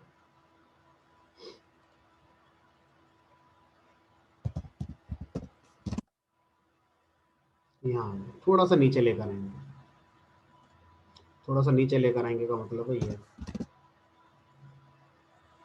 ठीक है। अब एक बटन और लगा देते हैं यहाँ पर, मान लो रीसेट या कैंसिल, तो रीसेट लगा देते हैं।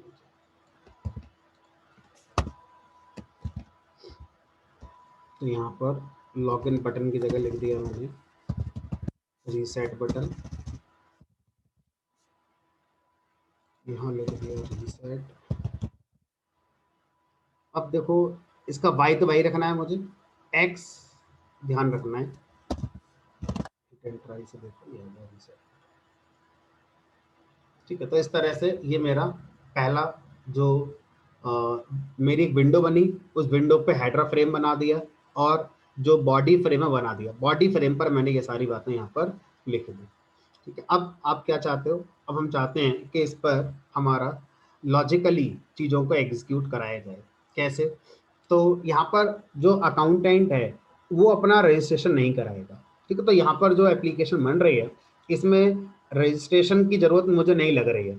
क्यों नहीं लग रही है, क्योंकि जो यूज़र है वो एडमिन ही है ना। वो एडमिन जो अकाउंटेंट है उसको हम एडमिन कह रहे हैं, तो उसको हम पहले से एक यूज़र आईडी पासवर्ड दे देते हैं, ठीक है। तो यहाँ पर मान लीजिए मैंने एज्यूम करा कि एडमिन यूज़र नेम होगा, पासवर्ड एडमिन होगा। एक काम करते हैं, पासवर्ड दिख रहा है, पासवर्ड दिखना नहीं चाहिए। तो जो एंट्री पर आप लिखते हैं और दिखना नहीं चाहिए, उस एंट्री में आप लिखते हैं शो इक्वल टू जो भी आप दिखाना चाहते हैं। अब बाय डिफॉल्ट कर्सर यहाँ नहीं आ रहा है, मैं चाहता हूँ ऑटोमेटिक कर्सर पहले वाले टेक्स्ट फील्ड पर ब्लिंक करना चाहिए, मुझे क्लिक ना करना पड़े। तो जिस एंट्री पर आप ऐसा चाहते हैं, इस यूजर एंट्री पर आप ऐसा चाहते हैं, उस एंट्री पर एक फंक्शन कॉल करके आते हैं जिसका नाम है फोकस। तो ये क्या करता है, ये हमारा बाय डिफॉल्ट उस टेक्स्ट फील्ड पर कर्सर का फोकस ले आएगा। जैसी एप्लीकेशन चलेगी कर्सर आपका ऑटोमेटिक यहाँ आ गया। अब आपको क्लिक नहीं करना माउस से, सीधा अपना लिखना शुरू करो, जो भी लिखना है यहाँ पर जो भी आप लिखेंगे, ठीक है। अब आप चाहते हैं कि जैसे इस पर क्लिक करूं वैसे ये सब अपने आप रीसेट हो जाए, आप चाहते हैं इस पर क्लिक करूं तो यूजर नेम पासवर्ड चेक करा जाए, अगर वो इनवैलिड है तो लिख कर आ जाए इनवैलिड यूजर नेम पासवर्ड, अगर वो सही है तो एक नई स्क्रीन आ जाए। अब देखो जब नई स्क्रीन आ जाएगा मतलब विंडो वही रहेगी, हेडर वही रहेगा, सिर्फ आप एक फ्रेम बढ़ाइए। जो अभी आपने फ्रेम बनाया मेन बॉडी करके, इसी तरह से लॉग इन बॉडी करके एक फ्रेम बनाइए। तो इस वाले फ्रेम को रिप्लेस कर दीजिए उस नए वाले फ्रेम से, विंडो वही रहेगी, विंडो में चेंज नहीं करना, ठीक है, विंडो सेम रखनी है। अगर आप विंडो दोबारा बनाएंगे तो फिर हेडर वाला कोड फिर से लिखना पड़ेगा, और विंडो से विंडो नेविगेशन करने बीच में पॉज आ जाएगा, पीछे आपको दिखेगा पॉज वो हमारा, और हर विंडो इंडिपेंडेंट ओपन होगी, हर विंडो इंडिपेंडेंट फिर क्लोज होगी, जो कि सही नहीं होगा हमारा, ठीक है। तो अब इस तरह से हमने, अच्छा इसमें एक चीज और रह गई, मान लो किसी ने ऐसे कर दिया तो ये सब तो डिस्टर्ब हो जाएगा, जितनी मेहनत आप कर रहे हो सारी मेहनत बेकार हो गई। तो क्या करना है, इसको रीसाइज डिसेबल करना है। तो विंडो का रीसाइज डिसेबल करने के लिए लिखेंगे यहाँ पर विंडो डॉट रिसाइजेबल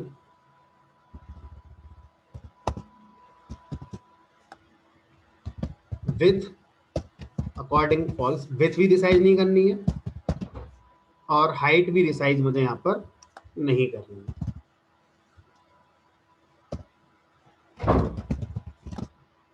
तो अब ये डिसेबल हो गया, ठीक है, अब आपका ये रिसाइज नहीं हो, अभी ऐसे ही रहेगा, ठीक है। अब हम चाहते हैं कि यहाँ पर जो भी लिखा हुआ है पहले वो रीसेट हो जाए, जो ही लिखा है वो रीसेट हो जाए, या बटन पे क्लिक करें तो हमारा ये चलना चाहिए।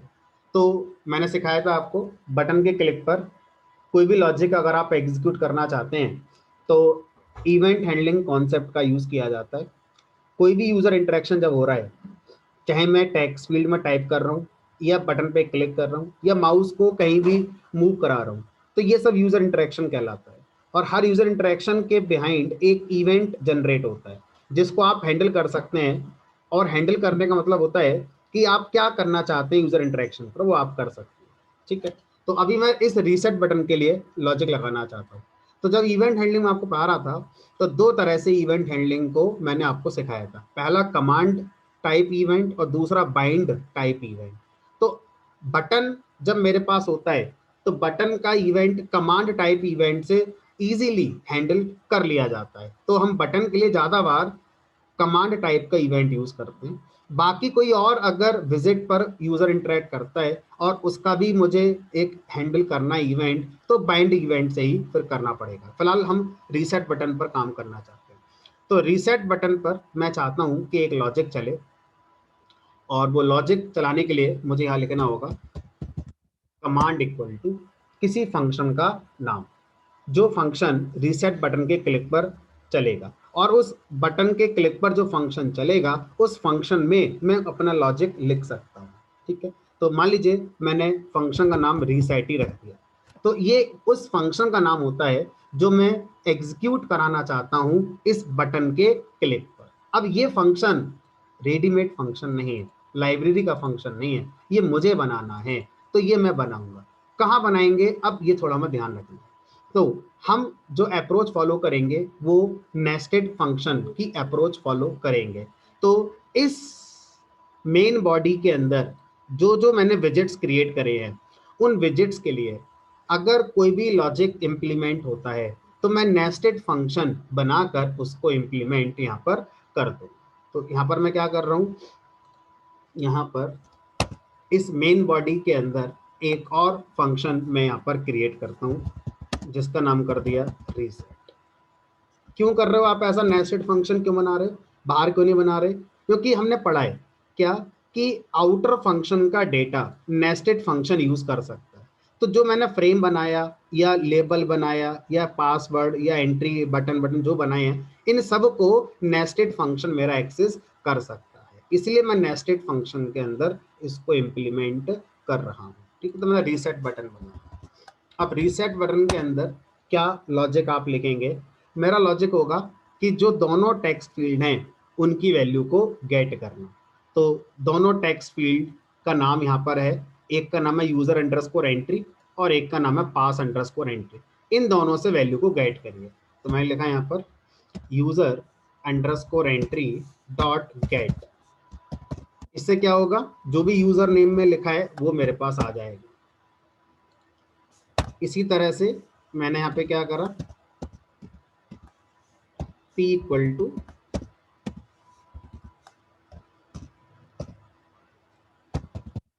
पास अंडरस्कोर एंट्री डॉट गेट। तो ये दो लाइन क्या करेंगी, जब भी रीसेट फंक्शन कॉल होगा रीसेट बटन के क्लिक पर, तो जो यूजर नेम वाली एंट्री है उसका वैल्यू गेट होकर यू वेरिएबल में आ जाएगा और ये गेट होकर यहाँ आ जाएगा। अब मुझे रीसेट का इम्प्लीमेंटेशन देना है। तो रीसेट का मतलब है ये जो एंट्री है उस पर जो भी लिखा है उसको डिलीट कर दो। भाई एक यूजर के लिए अगर एक टेक्स्ट फील्ड बना हुआ है, उस टेक्स्ट फील्ड में मान लो लिखा है ABCD और आपने एक रीसेट बटन पे क्लिक करा, तो उसे क्या लगना चाहिए कि जो यहाँ लिखा था वो क्लीन हो गया, क्लियर हो गया। तो किसी भी टेक्स्ट फील्ड पे अगर कोई डेटा लिखा है उसको गेट करने के लिए पाइथन में गेट फंक्शन होता है। इसी तरह से अगर किसी टेक्स्ट फील्ड में कुछ भी लिखा है उसको अगर मुझे डिलीट करना है तो ऐसा करने के लिए भी एक फंक्शन होता है और उसका नाम भी डिलीट होता है।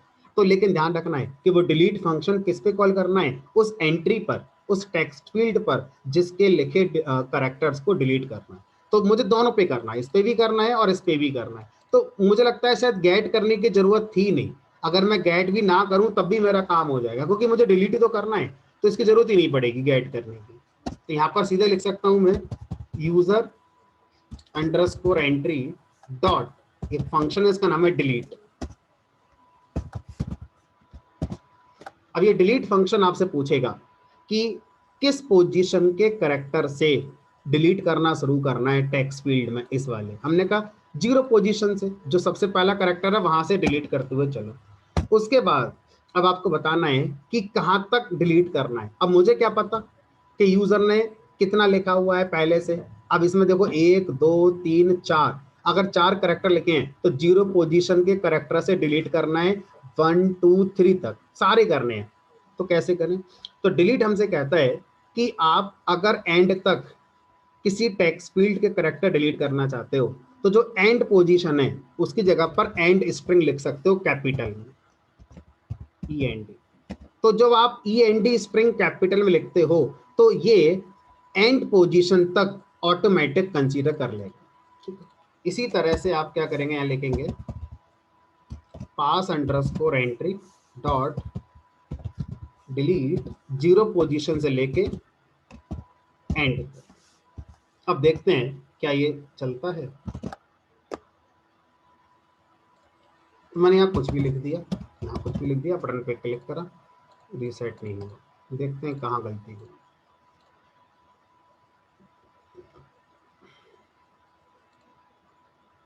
एक्सेप्शन आई कहीं पर, सर वो कॉल नहीं हुआ है ना शायद। कॉल नहीं हुआ होगा, लेकिन क्या वजह रही वो देखना होगा एक बार। बैड एंट्री इंडेक्स एंड, मतलब वो एंड को लेकर कंप्लेन कर रहा है कि ऐसे नहीं चलेगा। लोअर केस में देखें,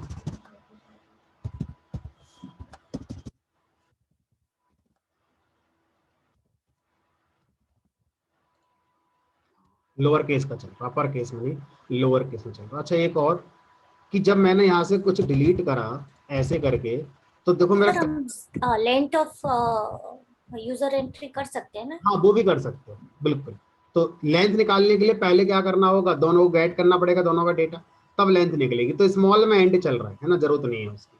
जो अब देखने वाला है वो ये कि अगर आप यहाँ पर हैं, अब मैं रीसेट करूंगा तो मेरा कर्सर सेकंड टेक्स्ट फील्ड पर है, सेकंड पर आए, और अगर मेरा कर्सर यहाँ पर है तो यहाँ पर आएगा। मैं चाहता हूँ कर्सर मेरा कहीं भी हो, जब रीसेट हो तो ऊपर ही आ जाए।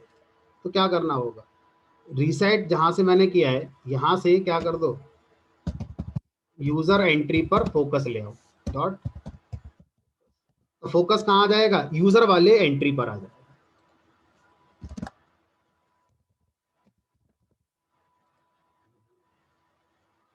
अब इसी तरह से मैं चाहता हूँ लॉगिन बटन पे काम होना चाहिए। तो लॉगिन बटन पे जब काम होगा तो ये बटन आ गया और यहाँ पर लिखेंगे कमांड इक्वल टू, मान लो लॉगिन नाम का एक फंक्शन बना दिया था, ठीक है।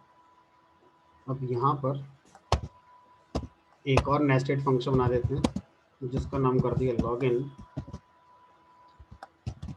ये फंक्शन, ये लॉगिन फंक्शन में तो अब मुझे टेक्स्ट फील्ड का डेटा गेट करना होगा, तो जो पहले मैं कर रहा था वो मुझे यहाँ लिखना ही होगा, user entry dot get equal to pass entry dot get. तो अब आप चाहते हैं वैलिडेशन भी लगे, तो अगर यूजर नेम पासवर्ड एम्प्टी है तो मैसेज दे दो कि ये फील्ड एम्प्टी नहीं हो सकते। ठीक है, तो इफ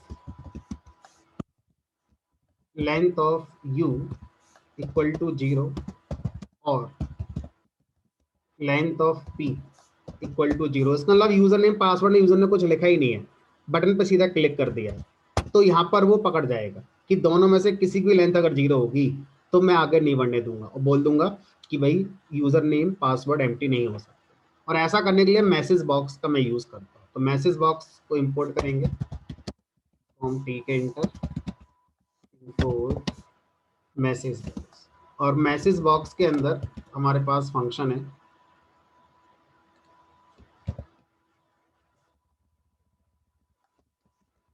जिसका नाम है शो वार्निंग। शो वार्निंग एक डायलॉग बॉक्स बना देता है, उस डायलॉग बॉक्स को टाइटल बार पे क्या लिखना है वो आप बताओ। मान लीजिए मैं लेती यहाँ पर वैलिडेशन, और मैसेज क्या देना है वो आप यहाँ दिखा सकते हैं, लिख दिया मैंने, यूजर नेम पासवर्ड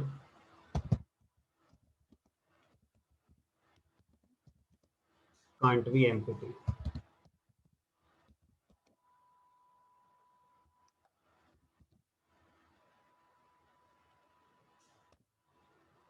ठीक है, तो ये हमारा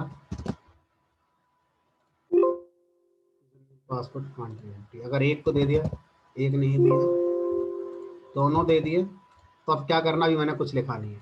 ठीक है, तो वो लिखते हैं। तो मान लीजिए यूजर नेम पासवर्ड आपका एम्प्टी नहीं है, तो आप एल्स में आ गए। अब आप ये चेक करो कि अगर वो एम्प्टी नहीं है तो वो क्या वही है जो होने चाहिए, क्योंकि मैंने माना है कि जो अकाउंटेंट है उसका यूजर नेम एडमिन होगा और पासवर्ड भी एडमिन होगा। तो फिर एल्स के अंदर फिर इफ लगाकर लिखेंगे, इफ यू की वैल्यू एडमिन के बराबर है एंड पी में आई हुई वैल्यू एडमिन के बराबर है, तो यहाँ पर मैं उसको नेक्स्ट स्क्रीन पर फॉरवर्ड कर दूंगा। ठीक है, नेक्स्ट स्क्रीन क्या होगी उसकी बात करेंगे। बाकी लोग कंफर्म करो मेरी वॉइस सही आ रही है आप लोगों के पास, स्क्रीन पहुंच रही है सही? तो ब्रेक हो रही है। यस सर, ये बोल रहा आ रही है, बोल रहा ब्रेक हो। मुझे तो सही आ रही है सर। सर कभी कभी ब्रेक पहुंच रही है सर, कोई दिक्कत नहीं हो रहा। बीच में ब्रेक हो जाती है बीच बीच में। चलते हैं।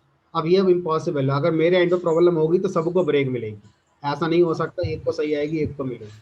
चलिए इन बातों में नहीं पड़ते मेरे। तो यहाँ पर अगर मेरा यूजर नेम एडमिन है और पासवर्ड एडमिन है, तो मैं यहाँ पर नेक्स्ट स्क्रीन पर जाने का कोड लिखना चाहता हूँ, अभी मेरे पास नहीं है वो कोड। तो उस सिचुएशन में जब मैं एक ब्लॉक बनाता हूँ, लेकिन मुझे अभी नहीं पता कि मैं क्या करूंगा, लेकिन मैं करूंगा कुछ ना कुछ, तो अभी सिर्फ कोड को पूरा करने के लिए मैं पास कीवर्ड लगा सकता हूँ। एल्स मान लीजिए आपका यूजर नेम पासवर्ड एम्प्टी नहीं है और वो एडमिन एडमिन भी नहीं है, तो फिर आप यहाँ पर क्या करेंगे, एक एरर मैसेज दिखाएंगे, इनवैलिड यूजर नेम पासवर्ड। तो यहाँ पर क्या लिख सकते हैं, शो वार्निंग की जगह show error invalid user name password. Sir आपने शो में W 2 बार लगा दिया। चेक कर लेते हैं।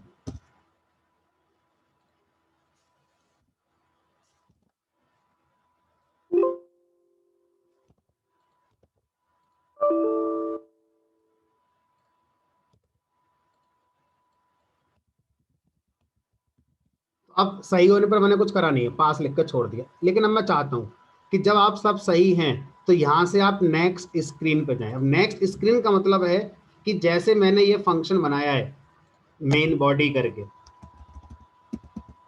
ऐसे ही आप एक फंक्शन और बनाएंगे लॉगिन बॉडी करके। ठीक है, तो चलते हैं बनाते हैं। ये फंक्शन इंडिपेंडेंट बनेगा, नेस्टेड नहीं बनेंगे। डेफ लॉगिन,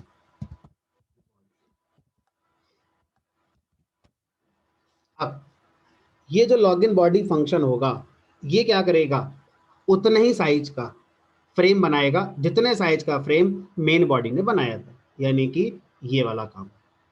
तो ये कॉपी पेस्ट यहाँ से, ये वाला कॉपी पेस्ट यहाँ पे, इतना वाला हिस्सा कॉपी पेस्ट कर लो, कॉपी करके और यहाँ पेस्ट। आपका ब्रेक कर रही है वॉइस। सर वॉइस ब्रेक कर रही है।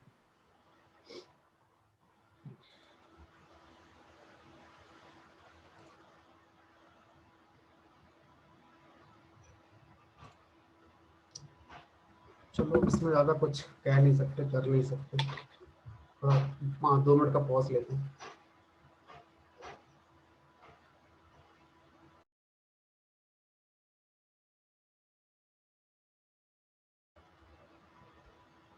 रिकनेक्ट किया है दोबारा, इस बार शायद बहुत प्रॉब्लम सॉल्व हो जाए। अब कुछ इम्प्रूवमेंट हुआ वॉइस में रिकनेक्ट करने के बाद? यस सर, सही हो गया। यस सर, थोड़ा तो आते हैं जब तक चलता है ना। तो अब ये लॉगिन बॉडी में लेकर आ गया और ये फ्रेम मैंने फिर से बना दिया, ठीक है। और अब मैं क्या करूंगा, मैं जब ये लॉगिन बटन लॉगिन फंक्शन पर हूं, यहां से मैं पास कर रहा हूं, अब मैं पास नहीं करूंगा, क्या करूंगा, यहां से मैं फंक्शन कॉल कर दूंगा लॉगिन अंडरस्कोर बॉडी वाला। तो जैसे ही मेरा ये वाला कोड सही होगा, लॉगिन बॉडी फंक्शन एग्जीक्यूट हो जाएगा और वो फंक्शन क्या करेगा, अपने अंदर से एक नया फ्रेम बनाकर आपको दिखा देगा। उतने ही साइज का फ्रेम है, तो देखने वाले को पता ही नहीं चलेगा कि क्या हुआ। तो हुआ ये कि उसी विंडो पर जो ये फ्रेम अभी आ रहा था, उस फ्रेम की जगह मैंने नया फ्रेम दिखा दिया। बट बिहाइंड द सीन अगर मैं मेमोरी में जाके देखूं तो मेमोरी में वेस्टेज कभी भी पुराने वाले फ्रेम का हो रहा होगा। तो आप एक अच्छा काम क्या कर सकते हैं कि जब आप यहां से आ रहे हैं, लॉगिन बॉडी से लॉगिन बॉडी पर जा रहे हैं, तो अभी जो फ्रेम चल रहा है उस फ्रेम को साथ में लेके चलो। तो जो फ्रेम अभी चल रहा है उसको लेके जाओ, ठीक है। और या फिर एक काम करो, उसको डिस्ट्रॉय कर जाओ, जो अभी फ्रेम चल रहा है उसको डिस्ट्रॉय कर दो, ये ज्यादा ठीक है। इससे क्या हुआ, इससे जो अभी फ्रेम चल रहा था वो डिस्ट्रॉय हो गया मेन बॉडी वाला, और लॉगिन बॉडी वाला फ्रेम आपके सामने डिस्प्ले हो जाएगा। अब ये देखना है कि ये पॉज इतना ज्यादा ना हो कि यूजर को दिखने लगे, है ना। देखते हैं क्या होता है।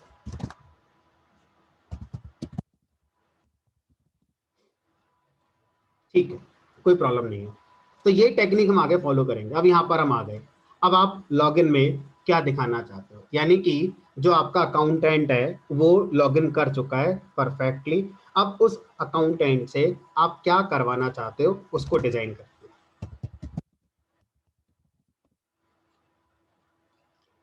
तो मैं यहाँ पे चाहूंगा कुछ, ये कोड आप हमें भी भेज दीजिए ताकि हमारा भी साथ साथ बनता रहे।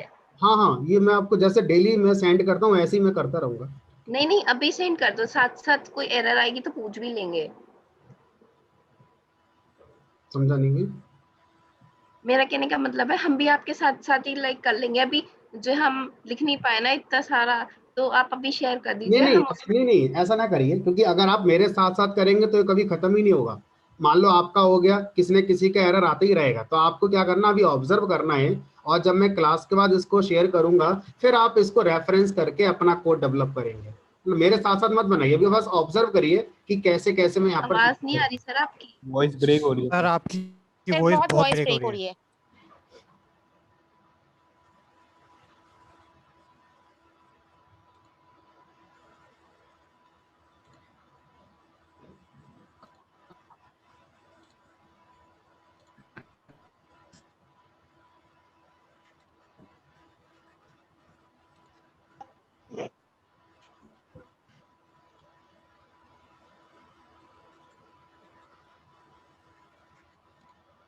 ठीक है, मैं आपसे ये कह रहा था कि आप मेरे साथ साथ मत बनाइए, मैं जो मैं कर रहा हूँ उसको आप ऑब्जर्व करिए, है ना। उसके बाद जब क्लास के बाद मैं आपको रिकॉर्डिंग दूंगा और आपको कोड दूंगा, फिर आप उसको रेफरेंस करके सेम बनाएंगे की कोशिश करेंगे, है ना। तो आप बना पाएंगे। अगर मेरे साथ साथ ऐसे लिखेंगे तो आप कवर नहीं कर पाएंगे, हो ही नहीं पाएगा ऐसे, है ना। तो आप बस ऑब्जर्व करिए अभी।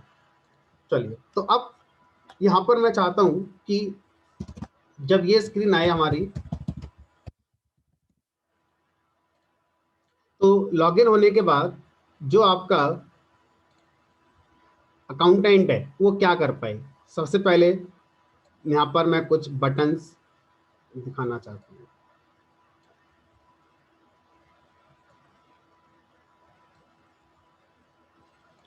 यहाँ पर रजिस्टर स्टूडेंट, यहाँ पर मैं चाहता हूँ, मान लीजिए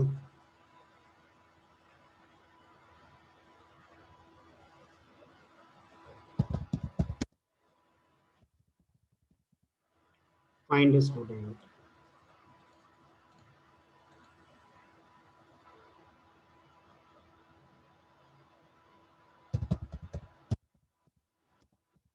डिपॉजिट फी,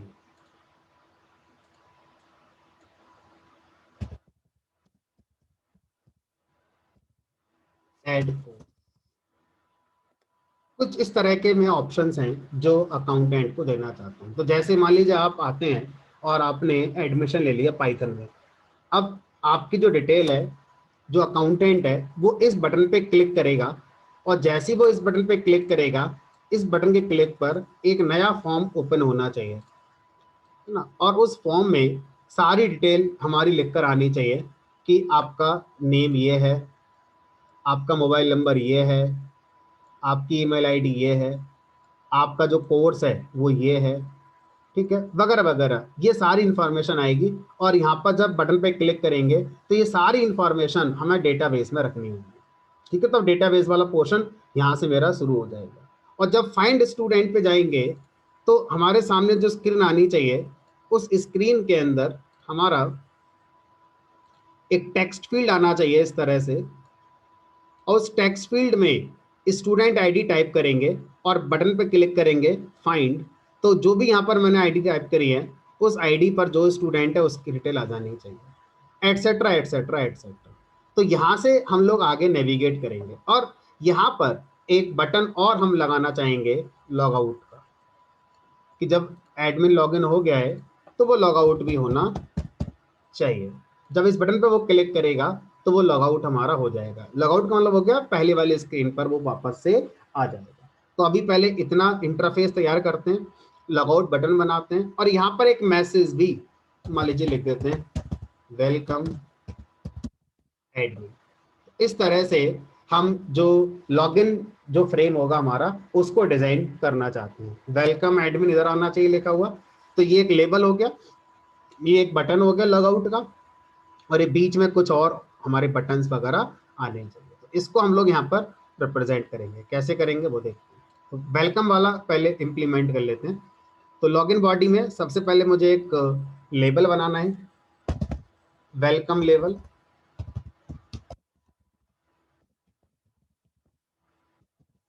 और ये इस वाले फ्रेम पर आएगा। टेक्स्ट इक्वल टू मान लीजिए मैंने कर दिया वेलकम एडमिन, और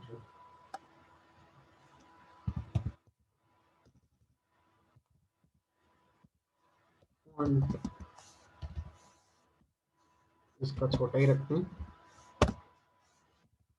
welcome label dot place relative x मान लो 0.05 या 0, और रिलेटिव वाई इक्वल टू 0। देखते हैं कहाँ पर आता है।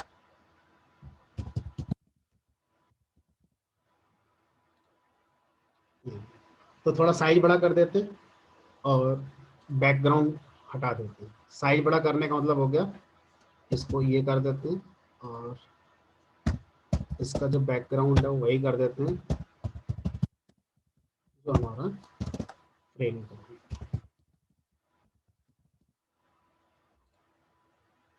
अब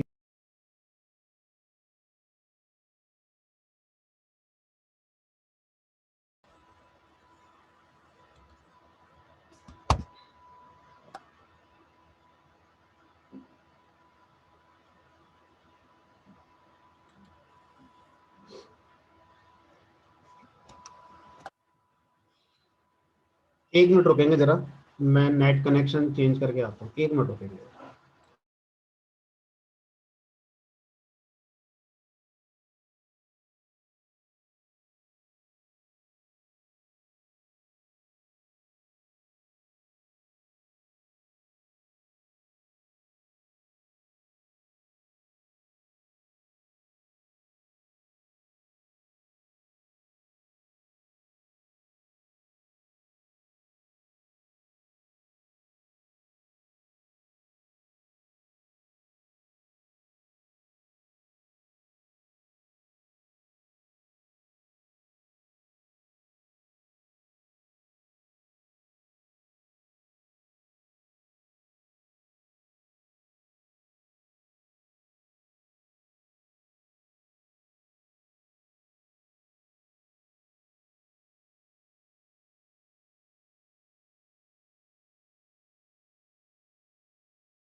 चलिए, तो ये लगा दिया मैंने वेलकम लेवल यहाँ पर।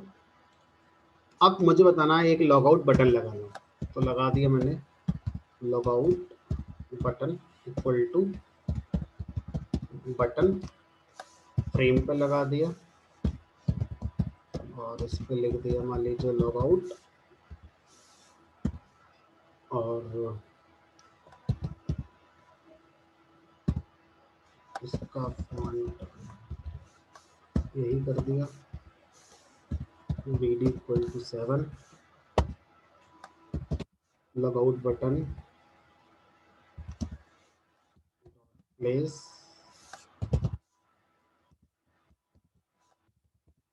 relative x equal to 0.8, relative y equal to 0,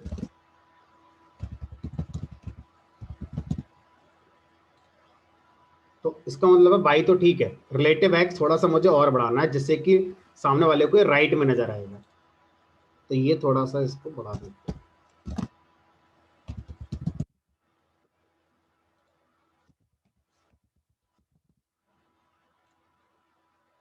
थोड़ा सा और,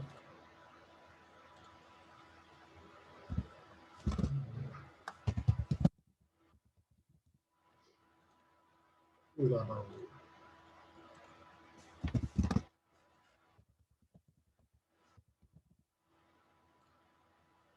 ठीक है, अब आप क्या चाहेंगे, अब आप चाहेंगे कि इस बटन के क्लिक पर मैं लॉग आउट हो जाऊं, तो लॉग आउट हो जाऊं का मतलब एक यूजर के नज़र में क्या होना चाहिए कि वो इस वाली विंडो को छोड़कर जो सबसे पहले वाली विंडो है लॉगिन वाली वहां पर आ गया।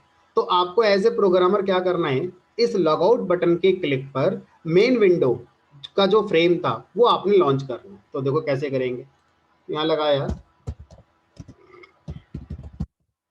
कमांड इक्वल टू, अब यहां से आप क्या करेंगे, किसी फंक्शन को कॉल करेंगे। ठीक है, मान लो उसका नाम कर दिया मैंने लॉगआउट नाम का एक फंक्शन बना दिया। अब ये फंक्शन जब बनेगा तो ये फंक्शन अपने अंदर से, इस फंक्शन को बना लेते हैं यहाँ पर,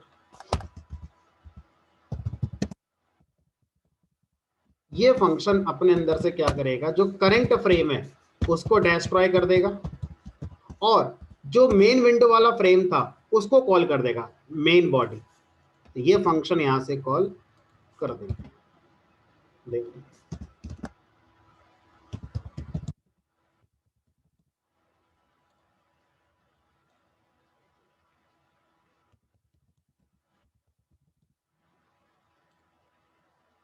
ठीक है। अब मैं क्या चाहता हूं, अब मैं चाहता हूं कि जो अकाउंटेंट है वो जो जो काम कर सकता है उसके लिए इंटरफेस तैयार किया जाए। तो बटन्स यहाँ पर मैं कुछ बना दे रहा हूँ, जैसे लॉगआउट बटन बनाए इसी तरह से कॉपी पेस्ट करके एक बटन बना दिया मैंने, इसका नाम कर दिया मान लीजिए रजिस्टर बटन। ये थोड़ा सा ध्यान देना है, रजिस्टर बटन, रजिस्टर बटन पे लिख दूंगा मैं यहाँ पर रजिस्टर स्टूडेंट, और इसकी कमांड पे क्या करना है, बात की बात है, और इसको सेंटर पे रखना है 0.4, थोड़ा सा रिलेटिव बाई नीचे ले आते हैं, देखते हैं कहाँ आता है, ताकि अकॉर्डिंगली आगे के बटन को मैं सेट कर पाऊंगा। गायब हो गया।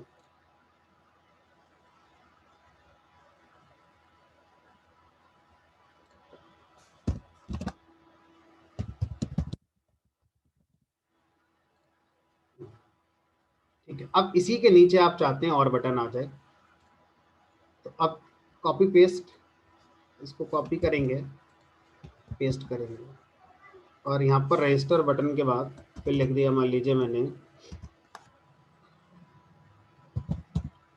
फाइंड बटन, फाइंड बटन,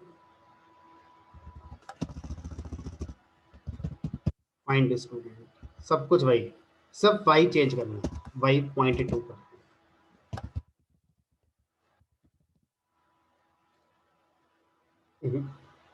थोड़ा सा नीचे लेकर आइए 0.2। और यहाँ पर एक प्रॉब्लम और आएगी कि हर बटन सिमेट्रिक नहीं है, जिस पर जितना लिखा है उतना आ गया, तो फिर इस प्रॉब्लम को सॉल्व कैसे कर सकते हैं, विथ देकर। तो यहाँ पर मैं एक आर्गुमेंट दे रहा हूँ, विथ इक्वल टू, मान लो मैंने कर दी 10, हर बटन की विथ मान लीजिए मैं 10 कर रहा हूँ, देखते हैं कि वो 10 पर कितना नजर आती है।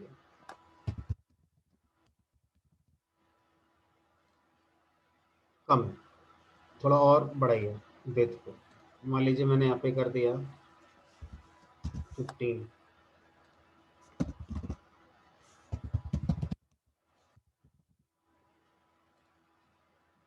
अब ठीक है, ये बटन सिमेट्रिक है। इसी के नीचे एक बटन और लगा दीजिए, डिपॉजिट फी, एक बटन और लगा दीजिए, ऐड कोर्स।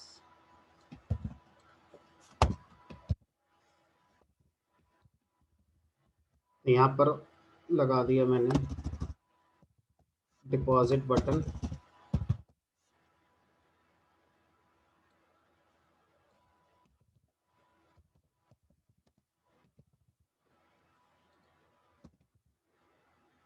वन 3 और ये 5 और ये 7, और यहाँ पर ऐड कोर्स।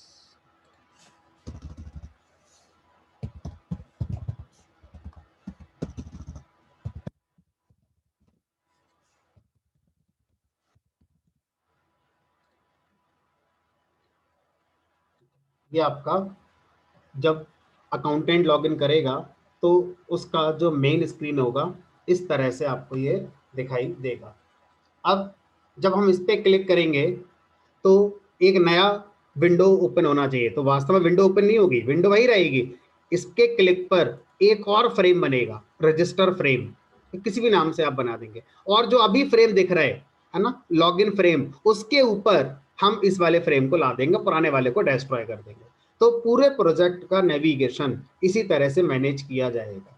आपकी विंडो एक ही चल रही है, उस विंडो में एक हेडर फ्रेम चल रहा है और एक बॉडी फ्रेम चल रहा है, तो आप बार बार बॉडी फ्रेम को अपना चेंज करते रहते हैं जब भी नेविगेशन आपको दिखाना होता है। ये एक बेटर अप्रोच है, लाइट वेट प्रोजेक्ट बनकर तैयार होता है, मेमोरी का सबसे ज्यादा यूटिलाइजेशन इस अप्रोच में किया जाता है। ठीक है, अब इसमें हमारा क्या रह जाता है, इसके जो आगे के फील्ड्स हैं वो बनाने रह जाते हैं कि रजिस्टर स्टूडेंट कैसे बनेगा, फाइंड स्टूडेंट के आगे क्या होगा। तो आज इतने रखते हैं, इसके आगे नहीं कराते। तो जितना मैंने अभी कराया है, रिकॉर्डिंग्स को दोबारा देखना और अपने हाथ से बनाकर देखना। अगर जितना मैंने किया है उतना अपने घर जाके अपने हाथ से बनाया, रिकॉर्डिंग देखकर सीखा, तो आप अगली क्लास में रुक पाएंगे क्लास में, अदरवाइज आप क्लास छोड़कर बीच में ही चले जाएंगे। ठीक है, फिर सुन लीजिए, आज आप घर जाके जितना मैंने कराया है इसको ऑब्जर्व करेंगे, वीडियो पॉज कर करके बार बार देखेंगे कि किस लाइन से क्या हो रहा है। उसके बाद जब आप नेक्स्ट क्लास में आएंगे तो नेक्स्ट क्लास की चीज़ें आपको और ज़्यादा समझ में आएंगी, क्योंकि अब आगे की क्लास में मैं इतना भी डिटेल में नहीं समझाऊंगा जितना मैंने आज आपको समझाया था कि इससे ये हो रहा है, इससे ये हो रहा है, क्योंकि अब मैं मान के चलूंगा वो सब आप जानते हैं। सीधा हम अपने पर्पस का कोड लिखेंगे और उस कोड को सीधा इम्प्लीमेंट हम करेंगे। तो अगेन आपसे रिक्वेस्ट है, अगली क्लास में आए तो इस कोड को जरूर देख कर आए। ठीक है।